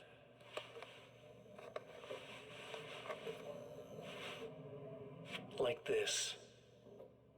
Need to get your hands dirty? No batteries, no moving parts, just physics. That's technology you can depend on. It's a classic. Speaking of classics, you need to be careful with this one, though. If the victim suddenly twists, you might end up cutting yourself. It's not really a workhorse, but I'm a sucker for this style. Now this is more like it. You've got slip-resistant grip. Believe me, you really want that traction once you're wrist deep in somebody. The blade's stiff enough so it won't open by accident in your pocket, but it's still really easy to open with just one hand. Now that's a big thing for me. I know what you're thinking. It's too big, too heavy. But sometimes you just need the extra oomph. If you're talking intimidation, this is gonna do the job. Also great for dismemberings and whatnot. You know, the messy jobs. I can't tell you how many things I've MacGyvered with this stuff.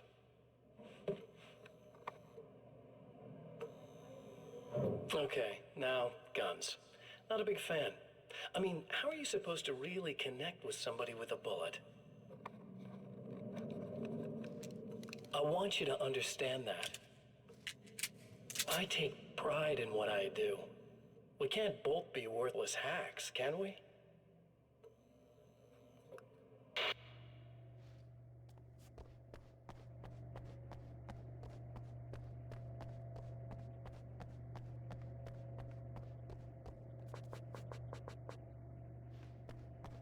You'll have to forgive me, but this feels very strange. It seems like this has all happened before. I have the replacement part for your telescope, Doctor. All right. Let's get it installed.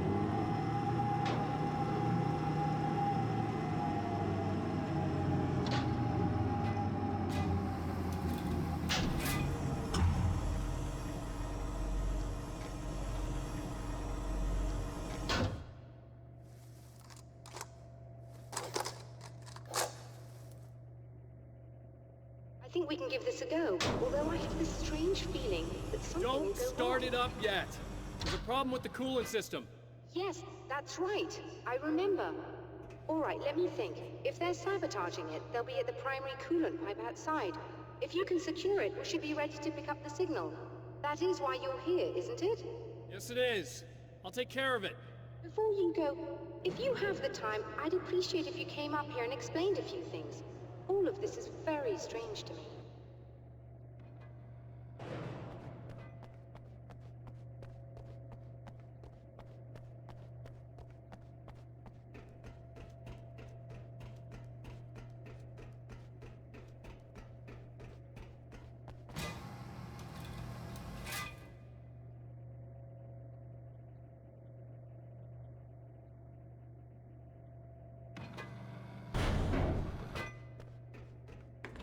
Hello. I don't quite know what's going on, but I seem to remember having had this encounter before. It's not deja vu, Doctor. This has happened before. We're caught in a time loop. That's utterly insane. How could that be? I can't really explain it. I suppose I could call it magic. I don't believe in magic. Neither do I. But I can't argue with what I've experienced. Listen, what matters now is the signal. The last time we only caught a part of it. I need the rest of it. Whether you believe me or not, you want to look into this as much as I do, right? Yes. All right. I realize that you have trouble believing this. That's an understatement. I can't deny that what you say resonates with me on some level I don't pretend to understand. But for all I know, I'm simply delusional. But it's not just you. I've experienced the same thing as you. Doesn't that prove something, at least? Maybe. On the other hand, given your appearance, and the fact that you're trying to convince me that I'm not insane, perhaps you're merely a hallucination that accompanies my delusions. You're not having a psychotic episode, Doctor. For what it's worth, I'm a skeptic by nature. I completely understand your reluctance to believe me. There are people caught so deep in their psychosis that they retroactively manufacture memories and beliefs that conform to the situation at hand. Sure, but you have to stop second-guessing yourself at some point, if you want to get something done.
hate the light, am I correct?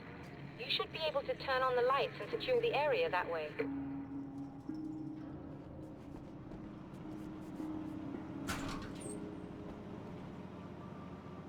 Doctor, can you hear me?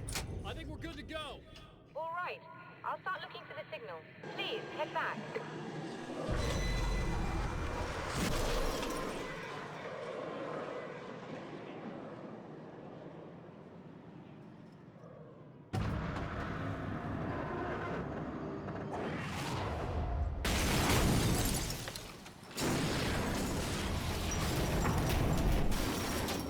I guess they didn't like that.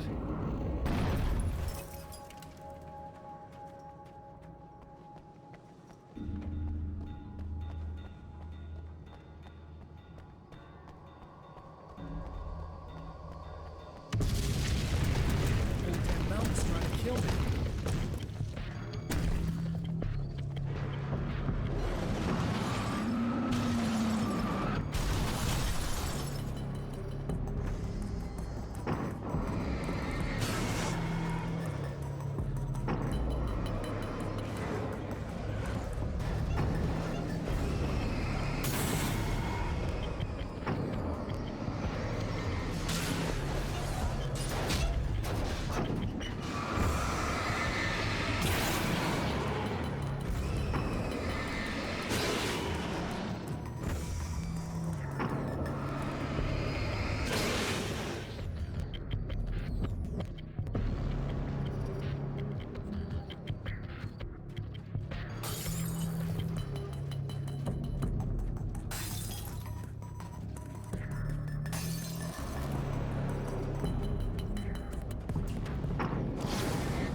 It's working. Please, come up here.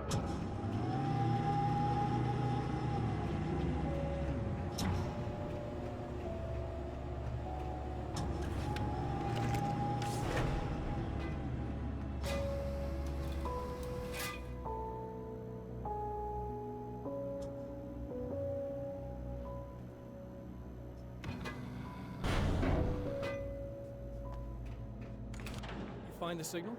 Yes, I don't think it's quite the same thing we had, the last time. Still, we're definitely picking it up. Are we getting the complete signal now? I'm afraid not. Take a look at it yourself. I'm printing out a hard copy now. I'd like to ask you a question or two before that, though, if you don't mind. What's on your mind, Doctor? Most people would find these events extremely disturbing, provided that they survive these creatures, that is. You seem to be quite adept at dealing with the situation. Why is that? Yes. I was involved in... It's a complex story. I was in this small town, and a horrible thing from another dimension kidnapped my wife and manipulated me into writing this horror story that came true.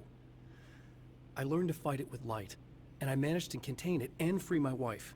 But I was trapped in its world. Are you serious? Absolutely. So, I'm used to reality working in strange or even impossible ways. And I fought these things, not exactly like this, but close enough for a good while now. Of course, I have certain advantages.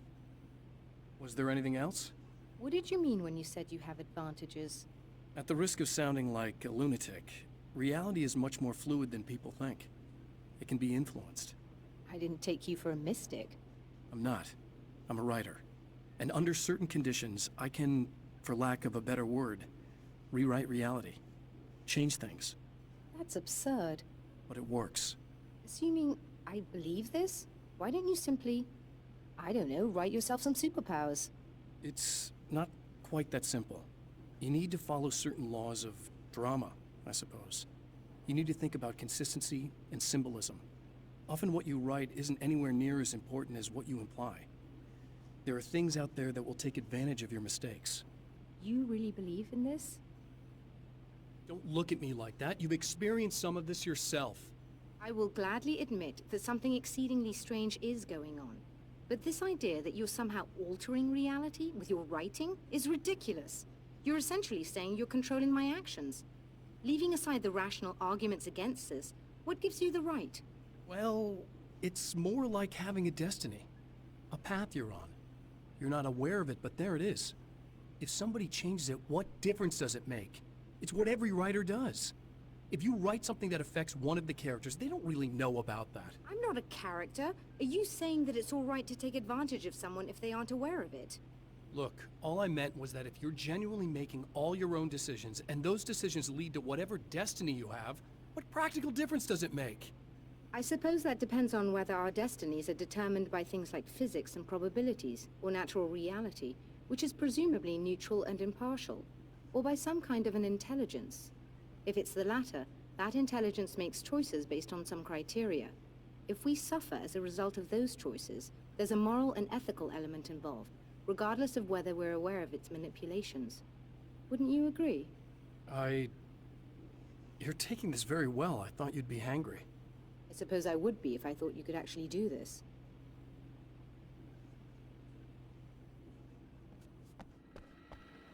Another printout. Another signal fragment. The message is still not complete, but it's another piece of the weapon he has built against his adversary. Mere words on a piece of paper, but in the right hands, they will hold back the darkness.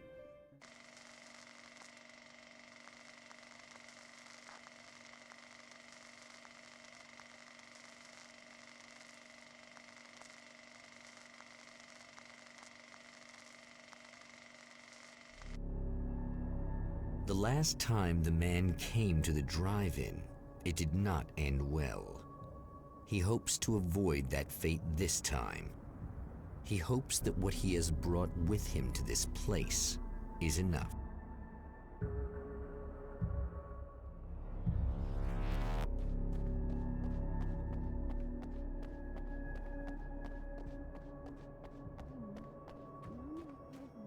Ugh. Serena's probably out of her mind again. But I'm gonna need that key so I can get the power back on.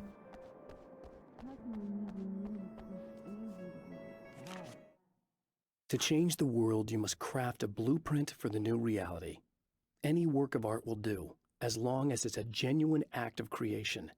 That's what the energies of the dark place respond to. The results may be subtle and perplexing, or far-ranging and momentous. My area of expertise, the written word, gives much more precise results than music or interpretive dance would, for instance. But words can be extremely dangerous. What you define may become reality, but so can that which you imply, even if you don't realize you're doing so.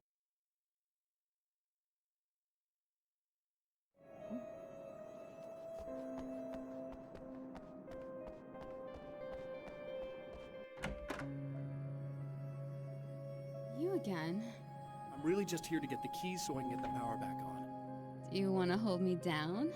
It's okay. I know you like that. Yeah, I'll just grab the keys. I could be like your wife, little wifey, waiting at home for hubby. Or you could be the mailman, or the neighbor. I'm already married to someone who isn't crazy, thanks. I'm just gonna go and get the power back on. Aww. Look, I may or may not be back. I have the access code to the booth already, so once the power is on... You should totally come see me. We could have fun. You know. We'll see how it goes. You should sit down or something. Try to stay calm. I don't want to be calm. I want to be nasty. I want to be nasty with you. Yeah. Okay. You could do anything you want. You can use my... Let's not even go there. I was hoping that you'd remember more, but I guess that was too much to ask.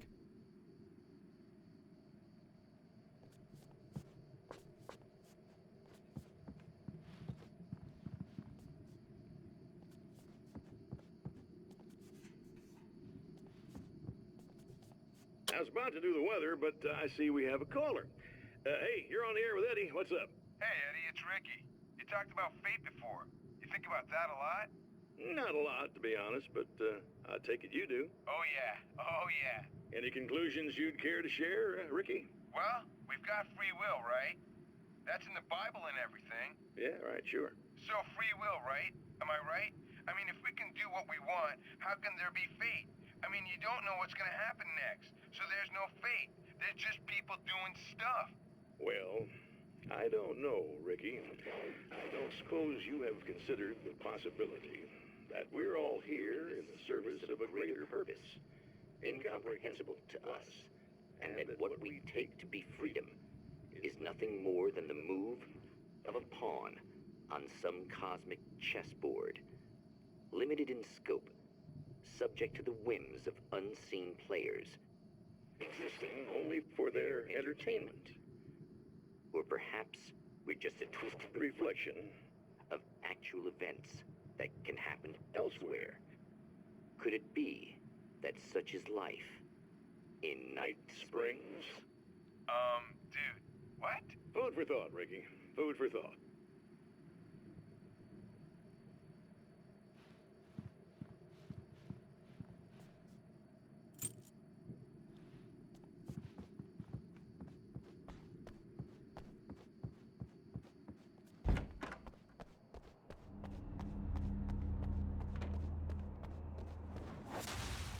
Are you getting it yet, genius?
I have changed.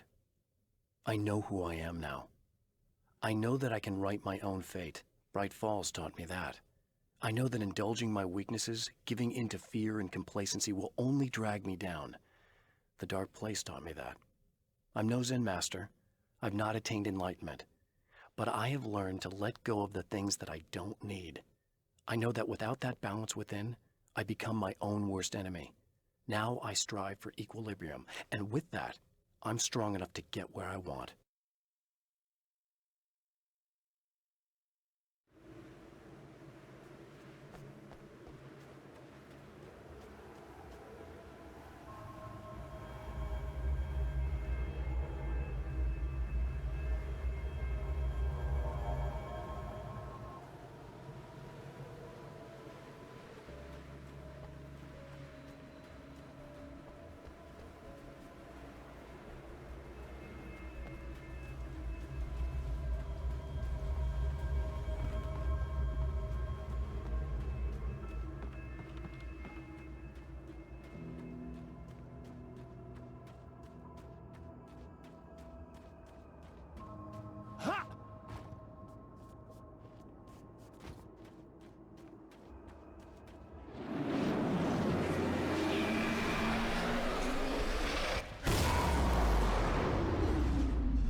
It's obvious that for all his power, Mr.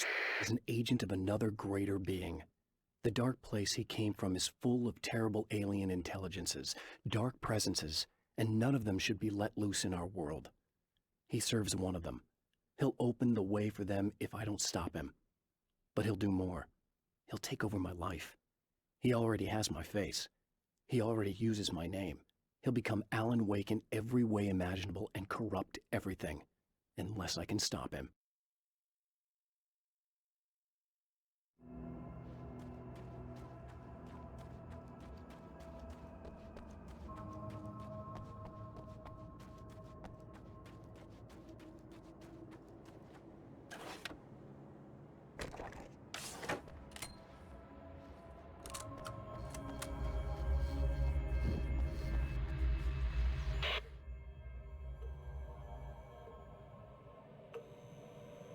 I want to talk about Alice. Just look at her. She's really beautiful, isn't she? Your wife. Well, our wife, really. Just my wife soon. Don't worry. I'm not gonna treat her like the others. She's special. If I wanted her dead, she would be.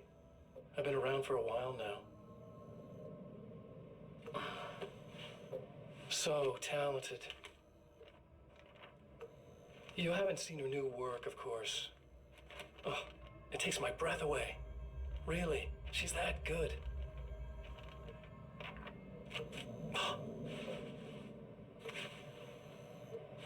Did you know that I've got a wedding ring, too?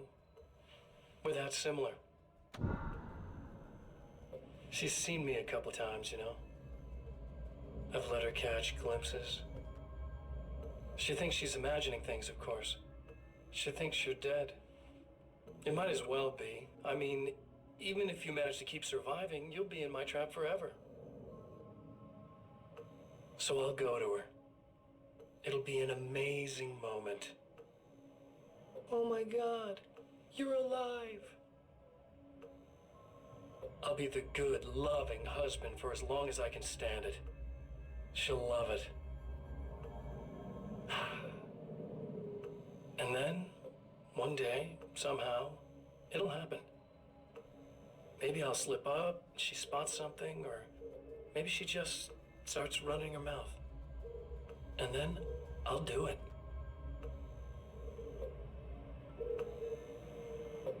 It's gonna be sweet.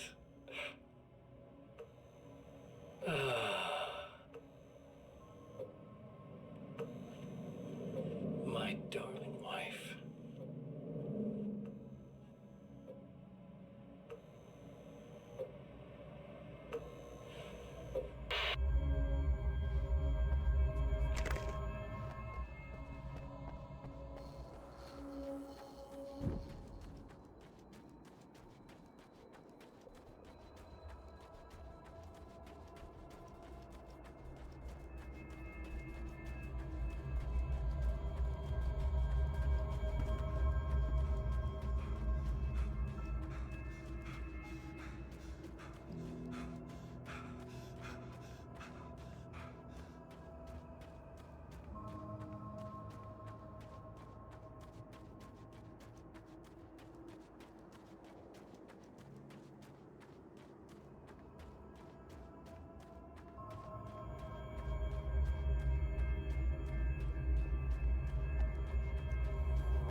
Like a little hamster in a wheel.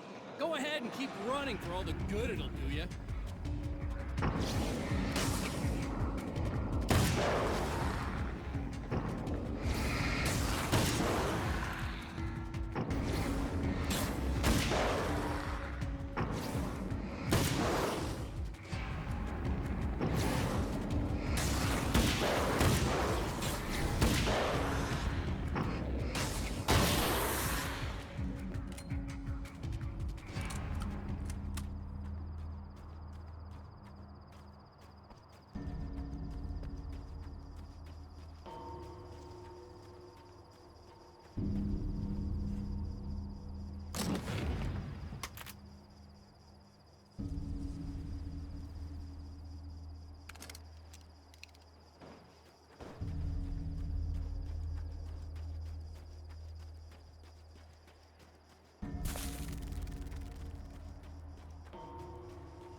For Serena Valdivia, burning the midnight oil was more of an exception than a rule.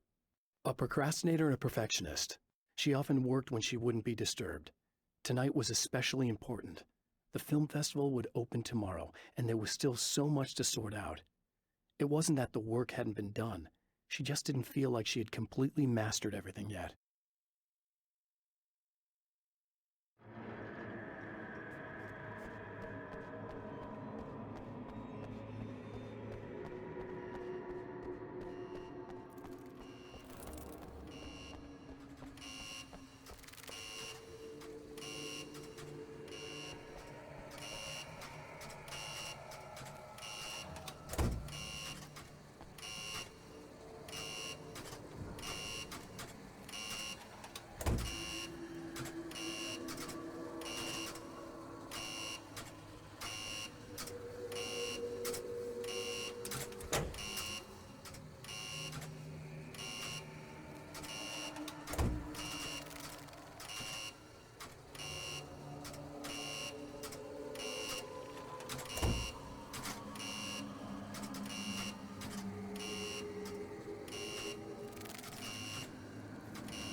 The dark place is utterly hostile to human life. It eats at your mind, wants you to succumb to madness. Your own thoughts can turn against you. Every shadow conceals a threat that attacks at the slightest sign of weakness. You're under endless assault. Every day is a struggle for survival. But I've learned to take care of myself. I focus on Alice, our life together, my need to be with her. That takes me a long way in the dark place, as long as I have my gun and the flashlight.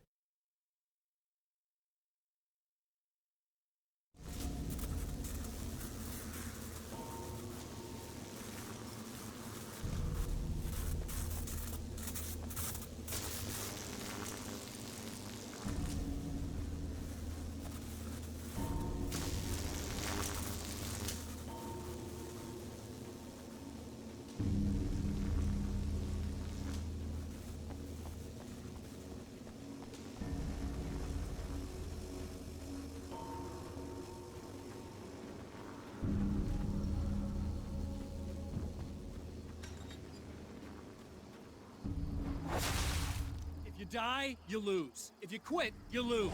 If you make it to the end of the loop, you still lose. Sucker.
champion of light knows that the time itself is about to end.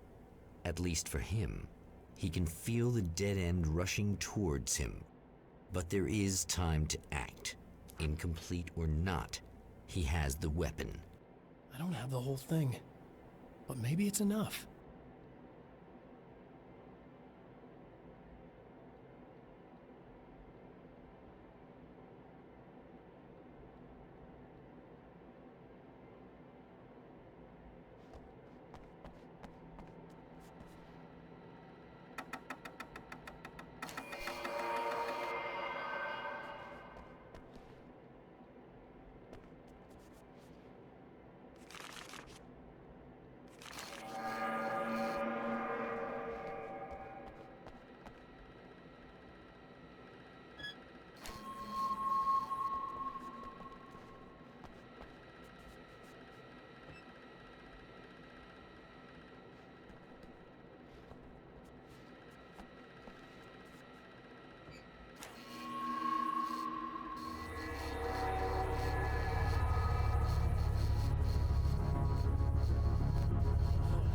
It's not enough.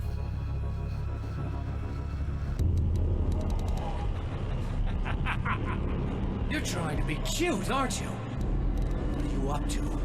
It's a waste of time, buddy. You should just lie down and die. Let me take over. This is the only thing you've got coming to you. From here to eternity. No matter how many times you come back.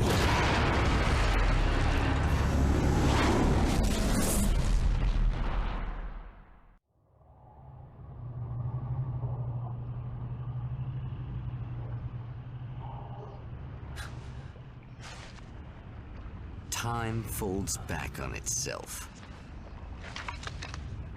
Again, his senses scream as the very impossibility of what is happening assaults them.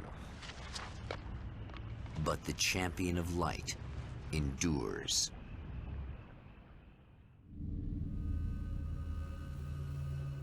Each time he gets a little closer. Each time another detail falls into place. Now the trap works against the herald of darkness.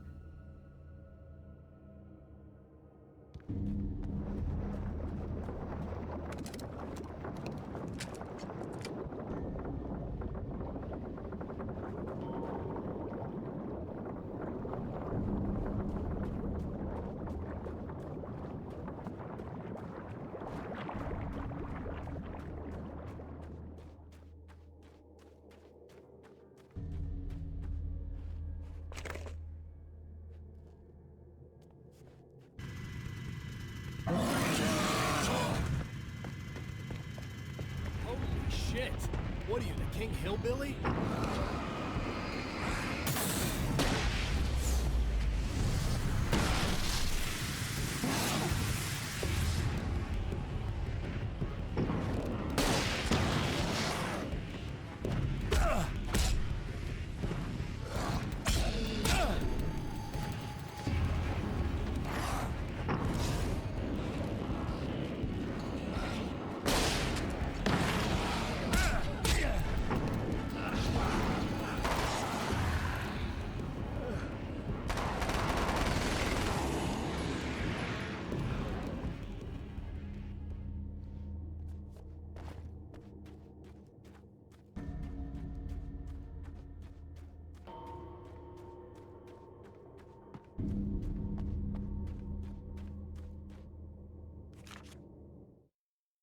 Thor and Odin Anderson, old gods of Asgard. I still don't quite know what to make of them. I know they used to be rock stars who modeled their stage personas after Norse gods. I know they're old. I know that in their day they fought the darkness as I do. I know they're demented and insane, ravaged by age and self-abuse. But there's something in them, something powerful that took hold when they were touched by the powers beyond. A thing that goes far beyond just stage names. Something godlike.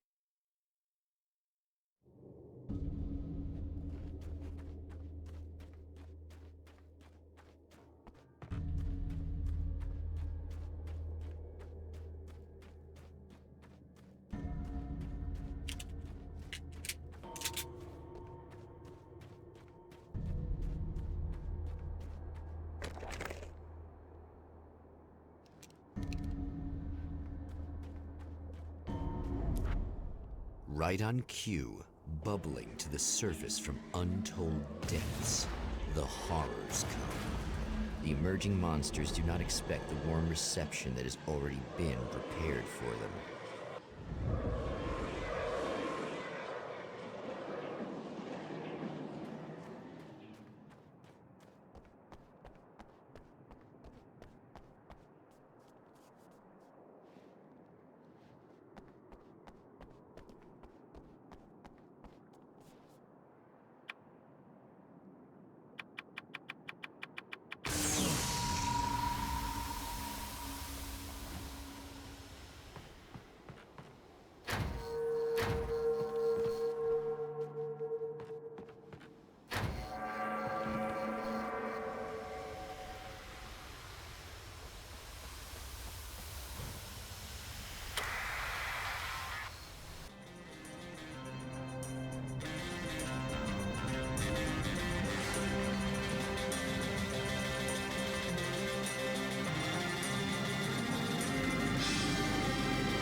Next stop, saving Emma.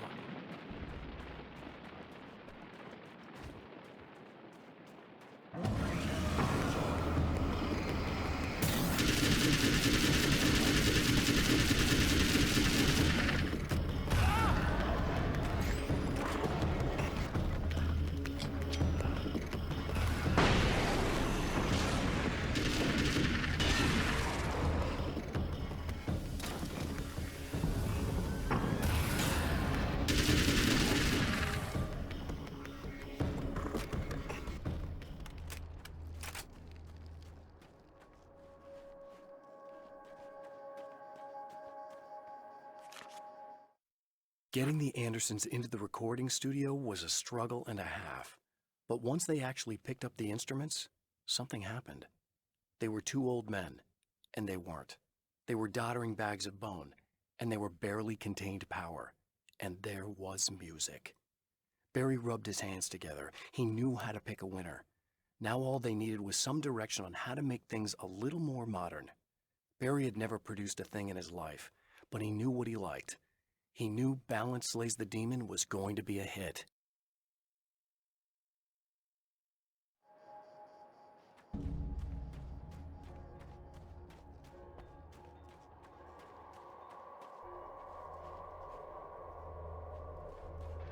Is it bad that this time I just went, oh, he's gonna be right along to save my ass? Not as long as I show up, I guess.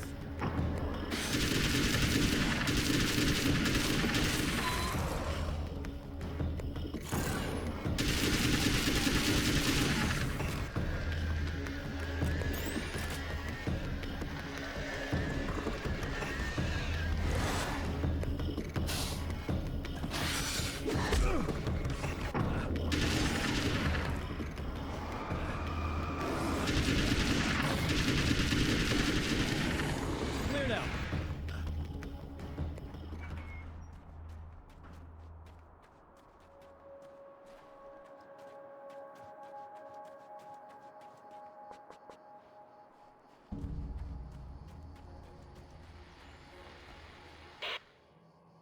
So I've been thinking about Barry.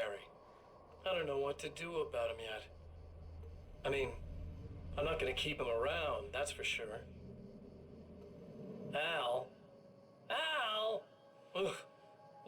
parasite. Your best friend. Really? That's the best you can do.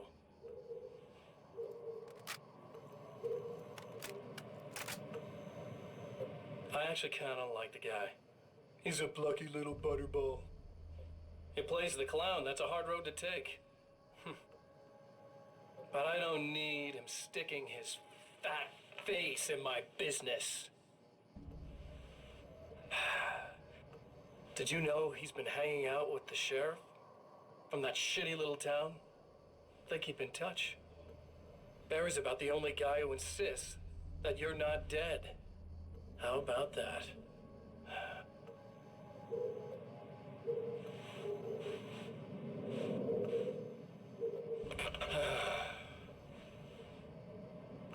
I might keep him alive for a while. Just to see him go to pieces when I fire his ass. Yeah. Yeah.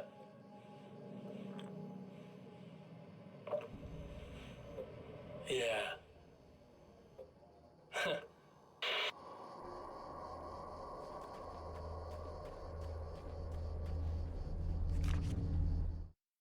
Emma wasn't sure exactly when the man arrived at the motel, but from what she could tell, the party started almost immediately.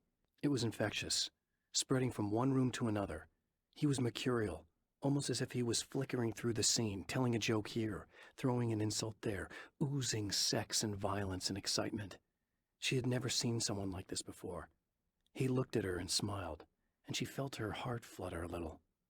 She knew he was the kind of man mothers warn their daughters about, but she told herself it didn't matter.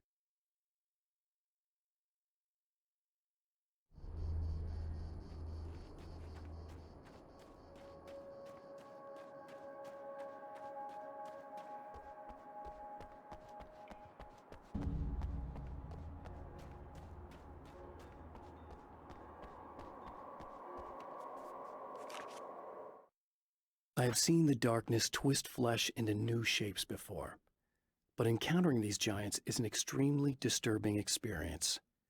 It's as if the genre has been switched on me. There's something out of Pulp Fiction. Twice as tall as normal men and stronger than forklifts, their lumbering gait and slow-witted demeanor brings to mind some kind of mean-spirited caricature of a feeble-minded hillbilly.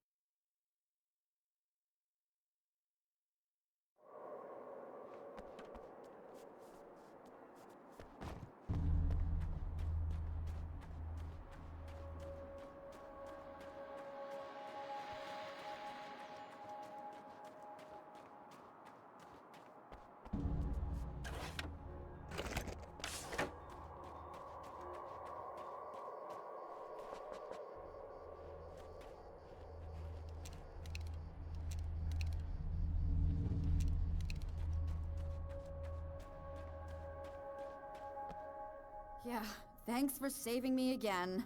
I'd hate to die before I'm scheduled to be murdered.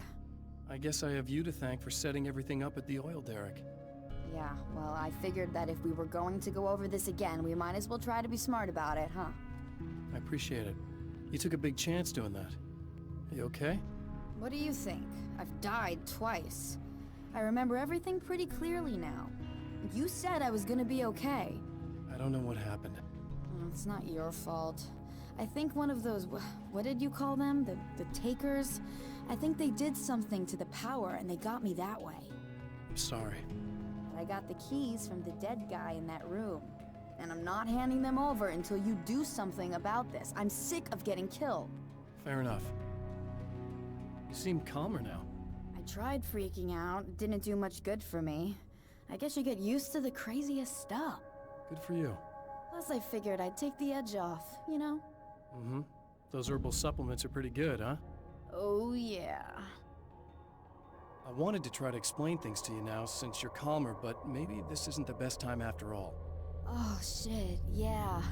Better not get all metaphysical on me now. Seriously, I'm like 2 sentences away from thinking how we could all be like atoms on God's skin or something. Or figments of somebody's imagination? Wow. I'm just gonna try to chill out and not think about that or getting murdered or anything, if you're cool with that. Gotcha.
Okay.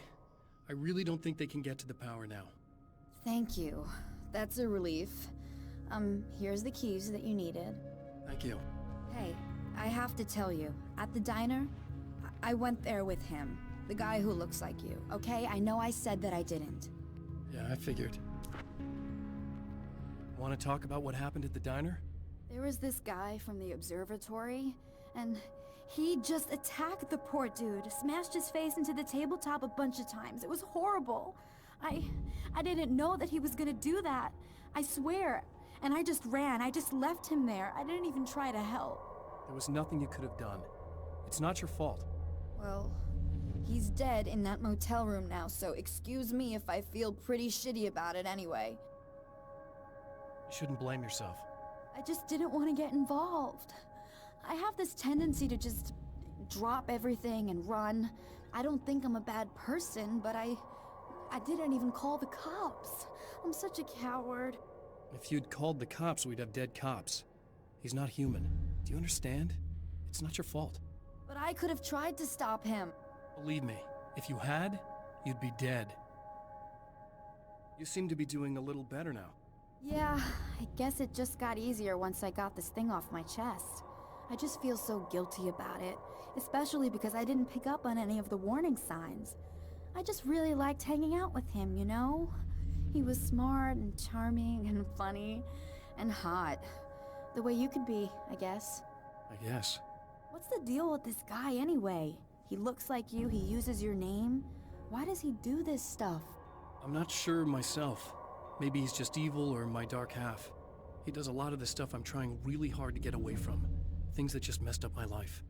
I guess all those murders don't help either. Yeah, I could do without the murders and the end of the world. Listen, I need to get going. Yeah, go. I think I'm good now. I hope. Good luck. If it all goes well, maybe this is the last time we meet like this. God, wouldn't that be great? Just keep those lights on, okay?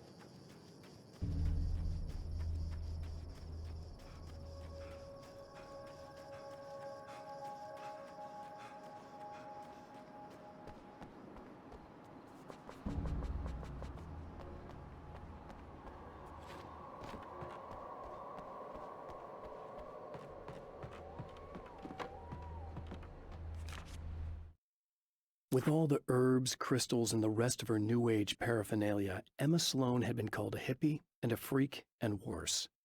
It was that small-town mentality. She was a female mechanic, and even in 2011, there were always going to be backward shit-kickers who thought that was a hoot. She didn't mind. She could deal. She could take any engine apart, even the new ones with all the computers in them. Turned out that these boys were awful polite while waiting for her to put them back together.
art lovers, are you feeling neglected? You shouldn't. You know Eddie Rodman's got love for you, which is why I actually hauled myself out of bed before noon, just so I could record an interview for your pleasure. Enjoy. Now, as I'm sure you all know, the annual Night Springs Visual Art Show is coming around again, and that's a big deal for all of us that are in the culture business. If you can call it a business. That's a little controversial, I know. Oh, that's okay. Money makes the world go around, no doubt about it. And that's one of my guests here at the studio, Serena Valdivia. She's a curator at the Night Springs Gallery of Visual Arts, and she's in charge of the NSVA Film Festival, held this year at the old Night Springs Drive-In Theater. Hello, Eddie. It's great to be here. And let me just say that it's a wonderful venue. Absolutely. And with her is one of the filmmakers, somebody who's actually primarily known as a renowned photographer, Alice Wake. Hello. Alice, I've seen a lot of your work over the years. It's very impressive. My wife's a big fan, actually. Oh, thank you. You've gained quite a bit of fame as a photographer, but that's not why you're here, right? You actually have a film. That's a little surprising. For me, too. I really wouldn't be here at all if it weren't for Serena. You two are friends, I take it? Yeah, we move in the same circles. So, about a year ago, I heard about all this footage she'd shot, and I got to see some of it, and then I started pestering her about actually putting it out there, because it was really good. I didn't really want to show it. It felt too personal. Well, yes, I can understand that. It features your husband, and he's, well... He's dead. I thought he was missing. It's been 2 years.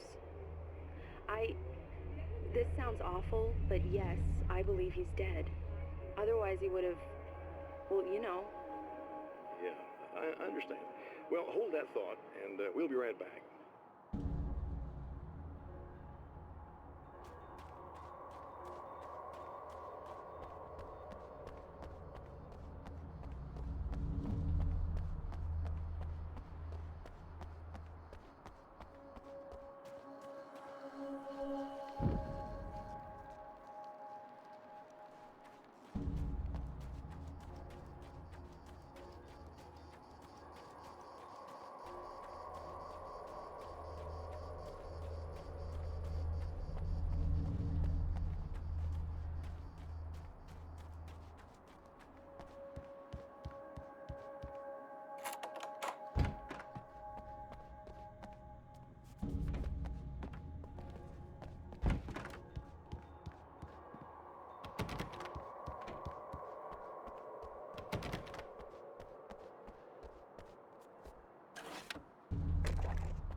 The fate of countless individuals hangs in the balance, threatened by the machinations of the Herald of Darkness. And yet, for a moment, the champion of light breathes a little easier. He has saved one life. For this moment, it is enough. And soon, perhaps, he can put an end to this.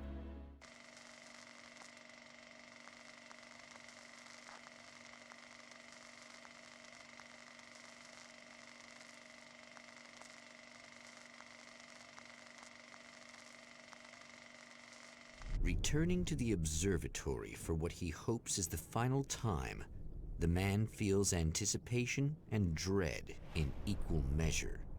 Soon, he knows, he will have what he needs.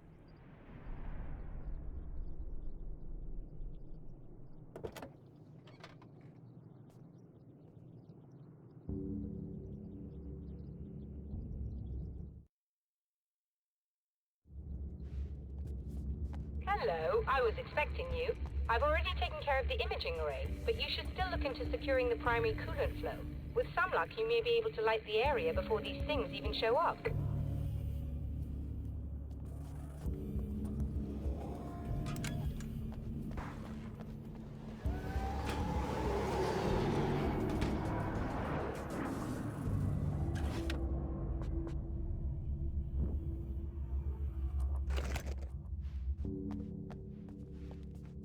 Thanks for tuning in for the second part of our interview with Serena Valdivia and award-winning photographer Alice Wake. Now, Alice, we were talking about your husband, Alan Wake.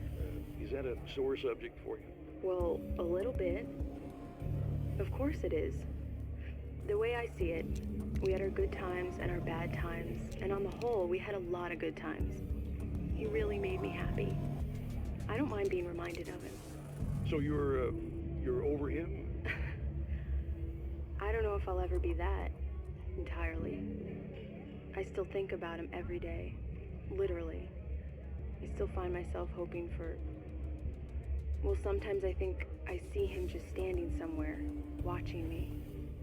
I think most people who lose someone they love experience things like that. But on the whole, I'm doing all right. 2 years is a long time to adjust, and I'm not really the type to wallow in the negative. Well, I know there are a lot of stories about Alan. He seemed to have something of a wild streak. That's not really what our show is about, though. Look, all that stuff really gets blown out of proportion. He had his problems, but it's really frustrating for me because people like to talk. They love to tell these crazy stories, and they never really knew him at all. Well, the character he created, Alex Casey, is a household name. The books still continue to sell. There's been talk of a TV series, a movie, a video game. Must be nice to know that his work is still being appreciated by so many readers. Yes, of course, but I don't really deal with the business side. I leave that to Alan's agent. That would be Barry Wheeler. Actually, I just interviewed him. He's currently in the music business. Mm-hmm. And he's also Alan's best friend. Do you two keep in touch? Or? We talk regularly. Like I said, he handles the business side. I think we should talk about her film. Yes, of course, you're right. I'm Eddie Rodman, talking to Alice Wake and Serena Valdivia, and we'll be right back.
Very good. I believe we're ready to look into the sky. Right there, Doctor.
This act of creation is exhilarating and frightening. Subtext and symbols loom eager to take effect. Causality and consequence become domino chains that stretch into infinity. The more fundamental the change, the more unpredictable the variables become. Reality is too complex to control completely. Ordinary questions become meaningless. Who created who? What is really real? Everything is as real as everything else. You learn to let go of the things you can't control and go with the flow, or go insane.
The man before Dr. Meadows was handsome and slick. He moved with lazy confidence and didn't bother to pretend that he wasn't staring at her. She didn't mind, at first. Then the man flicked open the knife and shoved her out of the control room so she wouldn't hear the signal, whatever it was.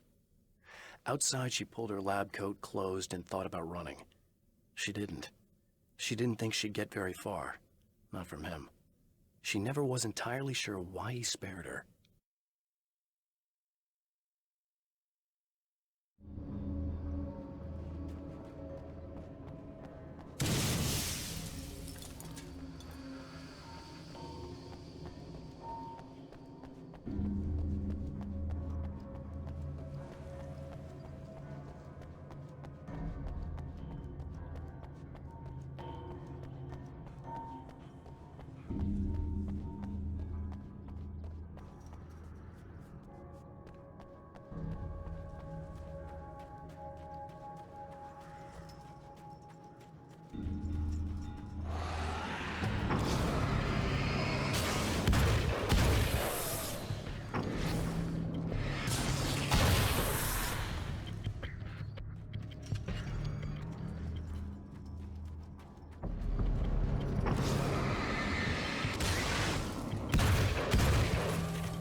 This is what you look like.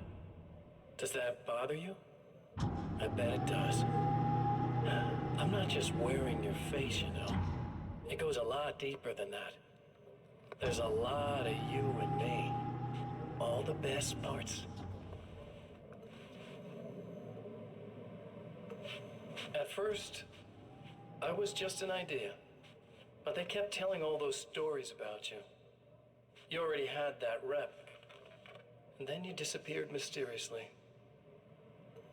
And then, the stories about bad, crazy Alan Wake came true.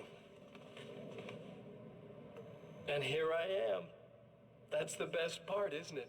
When that happens, you can always count on Cauldron Lake.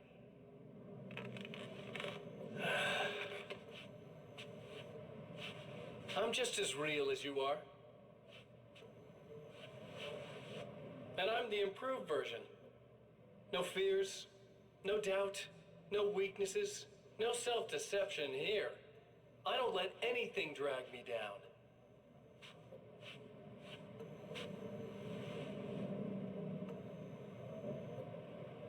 I know you like I know myself. I know it bothers you that I'm like this, that I use your name, crawl my way into your life. But I only do it because I'm better at being you than you ever were.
I have it.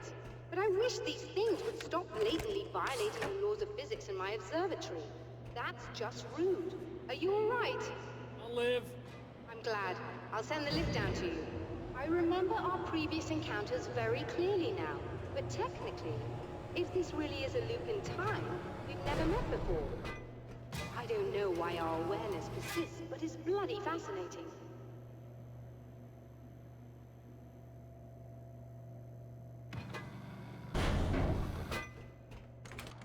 Doctor?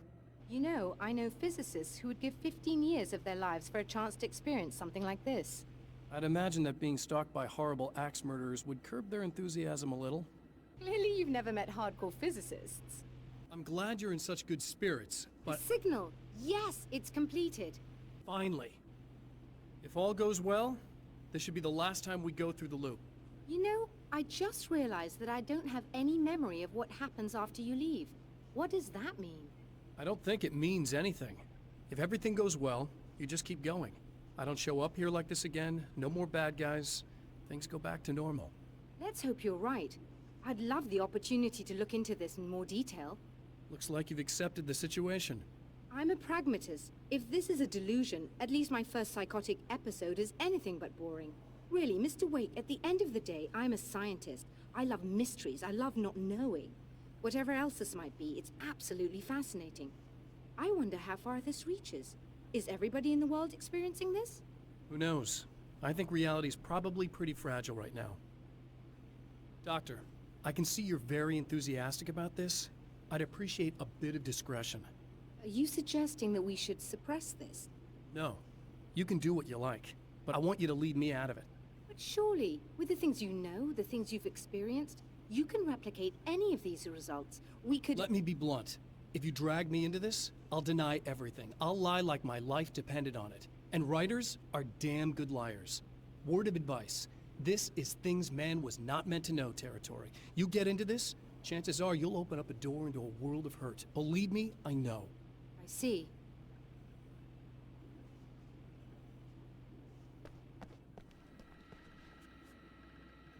In a strange way, he feels at ease. He is armed with his own words, and when the time comes, they will be enough or they will not. For now, he's content to let the currents take him toward the final confrontation.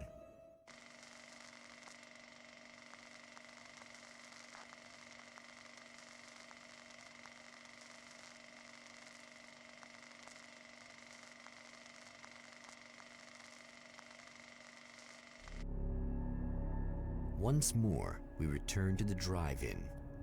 If he's aware of the absurdity of arming oneself with a few sentences and standing against a power that can pierce time itself, he doesn't show it. The man has his share of weaknesses, perhaps more, but cowardice is not among them.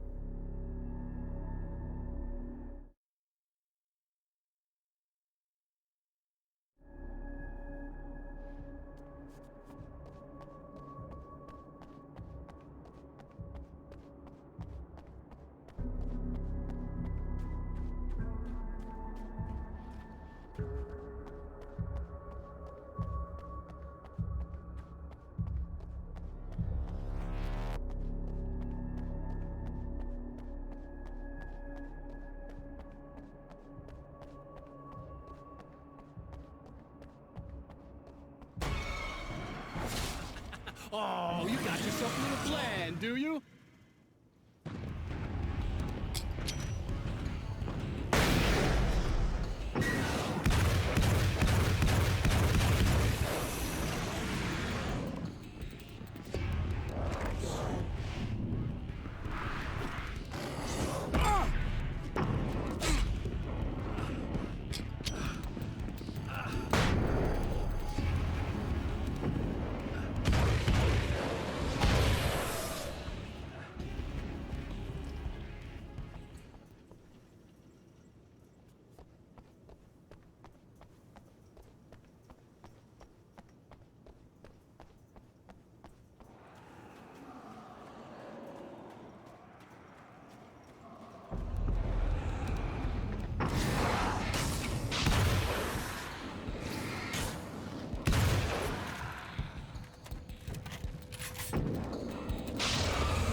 never getting out of this wake, never!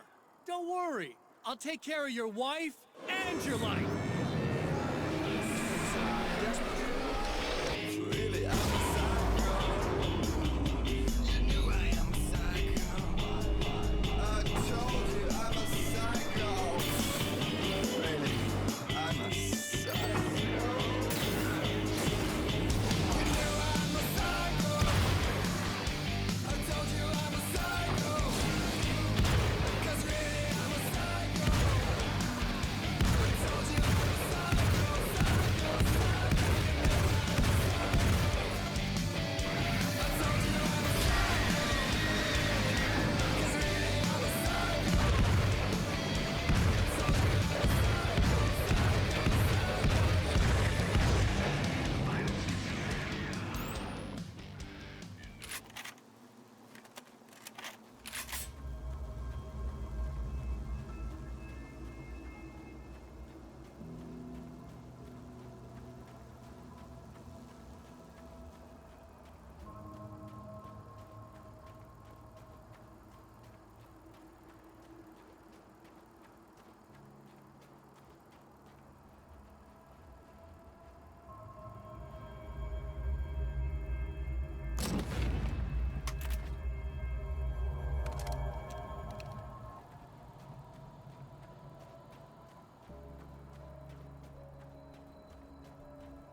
I don't know what you think you're doing, but I'll send you right back to the beginning.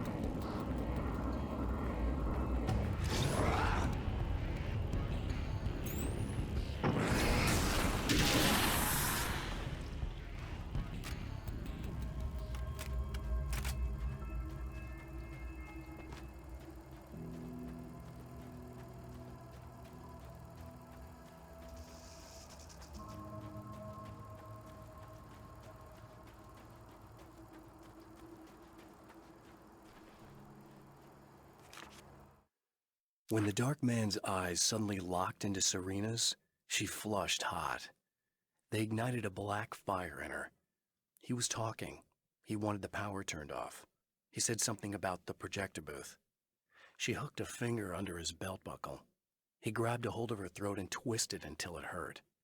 Somewhere deep inside, a part of her screamed in paralyzed horror, but the moan that escaped from her throat had no panic in it. "Pay attention," he said. "Business first." His eyes glittered shamelessly. Hers did too.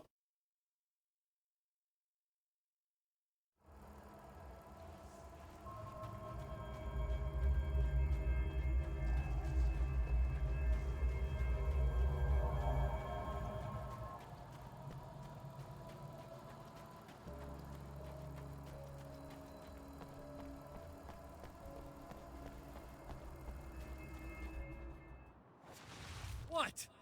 You think whatever it is you're gonna do is gonna make a difference? This'll end up just like before!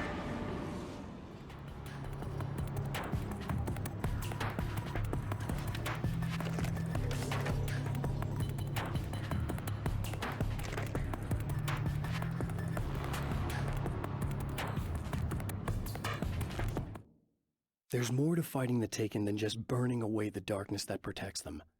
When I'm fighting for my life, I find myself slipping into a state of intense concentration that makes the beam of my flashlight seem more powerful and focused. I used to think it was just my imagination, something brought on by the adrenaline and fear of death, but now I'm not so sure. I've been touched by powers that I can't begin to truly comprehend, and they've left a mark. I'm starting to think this might be a part of it.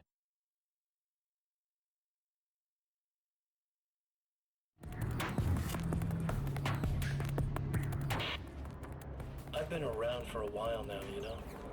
Well, you've been indisposed, stuck in the darkness. I've been busy.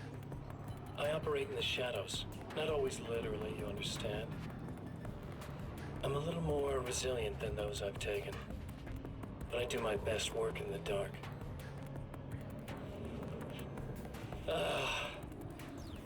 And there's so much darkness out there that goes deep, and the things that live in it are bad, big bastards. They don't mind getting a little bit of elbow room. All that chaos and madness, it doesn't really do that much down there. It's like pouring a glass of water into the ocean, right? But up here, yeah, you can really make an impact. All they need is someone to bring them all the way through. But first, I had to take care of you. You party pooper. You're stuck in an eternal cycle now. The sun's never coming up for you. Everything else? Do my thing. Get a bit of quality time with Alice. That's a little something for me. And I deserve it.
I held the film canister in my hands. I saw her name written across it in big letters, followed by the title. It was a time capsule, moments snatched from times gone by, from a past that I hoped could also be our future. It was my salvation, our chance to be together. A tin can with a bit of magic in it that she didn't even know about. Something I could put to good use. There were only moments left before I had to face him.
The clothes I wear now I shaped from dreams and memories.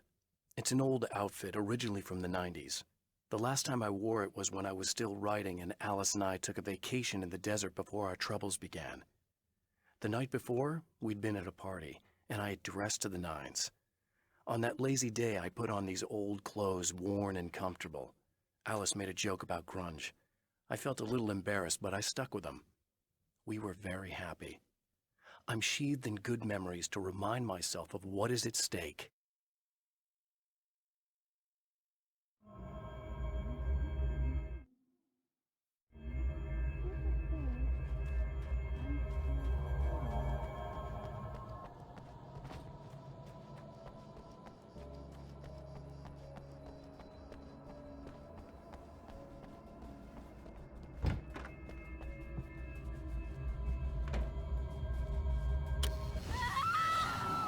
Oh, hey. I'm hoping I can put an end to this now. You'd better. I really don't want that to happen to me again. It's like somebody vomited in my brain, like a sleazy movie that keeps looping in my head. I'll stop this, I swear. You know the part that's really screwed up? If you mess it up, it'll just keep happening forever, right? I don't think I can deal with that. Don't think about that. I don't think of anything but. Hey, afterwards, when all this is done, look me up. This thing, I can probably help you deal with it. I don't know. It's almost like I'm not even in the same world anymore. Everything's just weird now. Yeah, I know. A lot of that'll pass with time. But being touched by the darkness, it's rough on you. It's a lot to process. And I just don't want you to get completely screwed up by this. Might be a little late for that, to be honest. Yeah, well, there's degrees. At least you're not at a point where you go around picking fights with people over not changing their light bulbs often enough. What? Never mind. All I'm saying is, you're not alone with this. And anyway, you're friends with Alice, so, you know, any friend of hers. Thank you.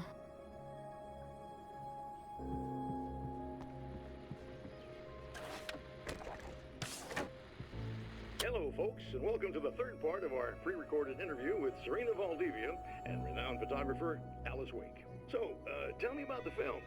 It's called Sunrise, and it really wasn't something I ever thought of as an actual film. It was just footage, things I saw and happened to shoot. It's not a medium I'm very much at home with. You shouldn't put yourself down. You've got a great eye. Maybe, but experience is another thing. Because you're primarily a still photographer. Yes, exactly. So I'm really used to thinking of the world in terms of snapshots. I frame something and try to pick the right moment, and then reveal that moment to people. Moving images are a different story. I'm still learning a lot about it, to be honest. So, this is a new thing for you? Or maybe I'm just a slow learner. But showing it like this is definitely a new step for me. It's a little weird taking something this intimate and showing it to everybody. Not that the material itself is somehow shocking. It's just that those were private moments. But that's why it works, because it feels genuine. It's not so much a story as it is a sort of an echo, showing us how you saw your husband at the time. It's not really about the sunrise itself or Alan watching it. It's about you two together. I suppose. It's funny, looking at it now, especially now that it's been edited like that. It takes on a life of its own, almost. It's a kind of a fantasy. Well, there's nothing wrong with that. No, you're right. I'm glad you talked me into it.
I have created the weapon that can put an end to this. A blueprint to a new reality. All I have to do is survive long enough to use it. My arrival from the dark place will be painful and difficult. These pages may be lost. But one way or another, I'll send the parts I really need to myself. If I make it outside, I have a chance. Mr. is more powerful than I am, but he can't change the rules in the middle of the game. He's not a creator. I am.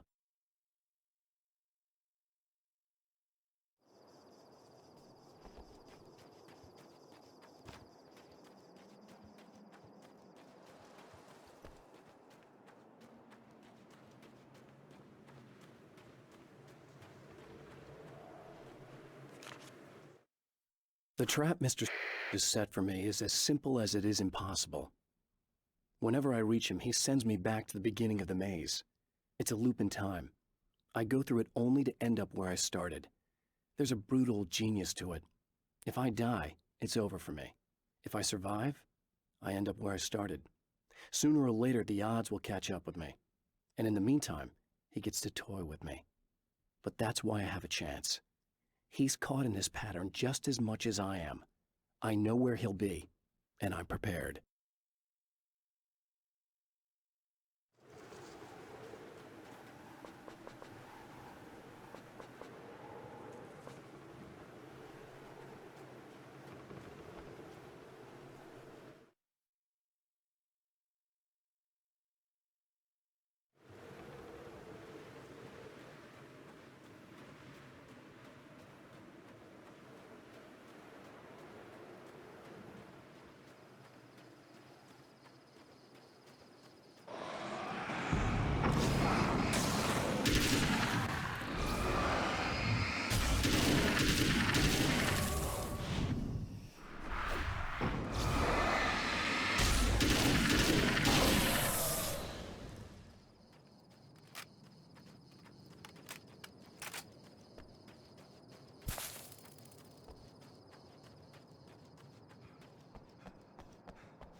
Again, the champion of light enters the final trap. The new reality is almost here. All he needs to do is change the details of the scene, push it past the breaking point, and the rest will snap into place.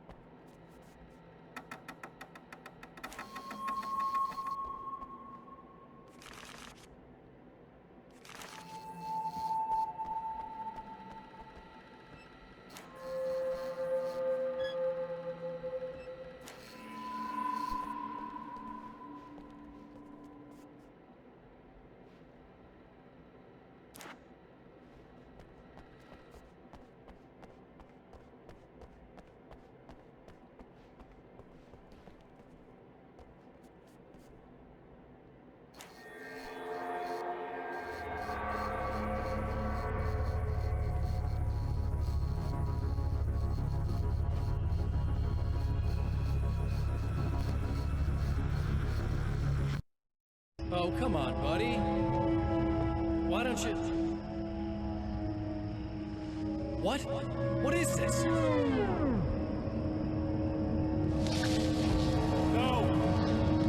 No!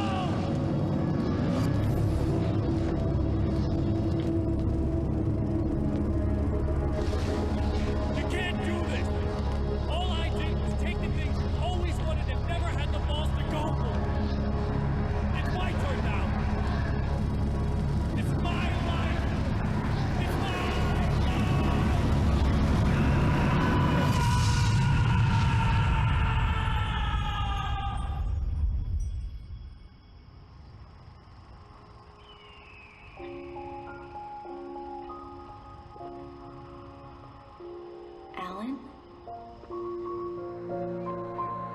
Is it really you?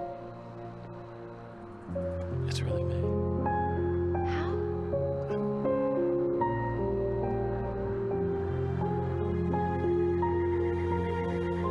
you. I love you.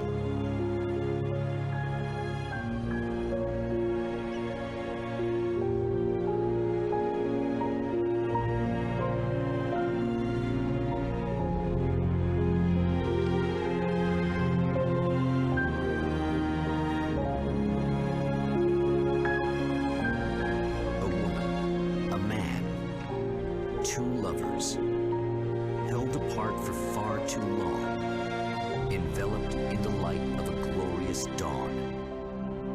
They both feel it. He's home at last. Are these actual events, or merely a dream? A memory, or a glimpse of what is to come? One thing is certain. This scene takes place in another time and another place, far, far away from Night Springs.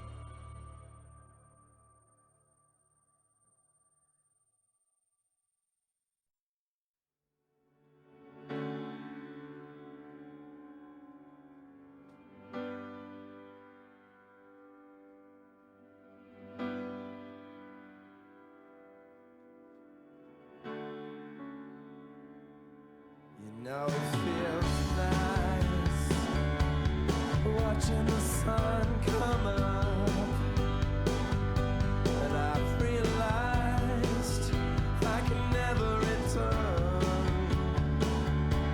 Oh baby, it feels good watching the sun come up. I can attack the day with the will to burn, and the sky is a picture of violence, blood red and steely blue. It has beauty that can never be silenced. Oh yeah, it reminds me of you. And if you're broken down, lying face on the ground, it's too late. For I've seen it all as the shadows fall when the dawn breaks. I can never be beyond repair. I can never be beyond repair. Watching the sun come up, and my hands, they are shaking, whilst my feet, they cannot turn. It's all making sense. I'm finally taking each day with a will to burn.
Al?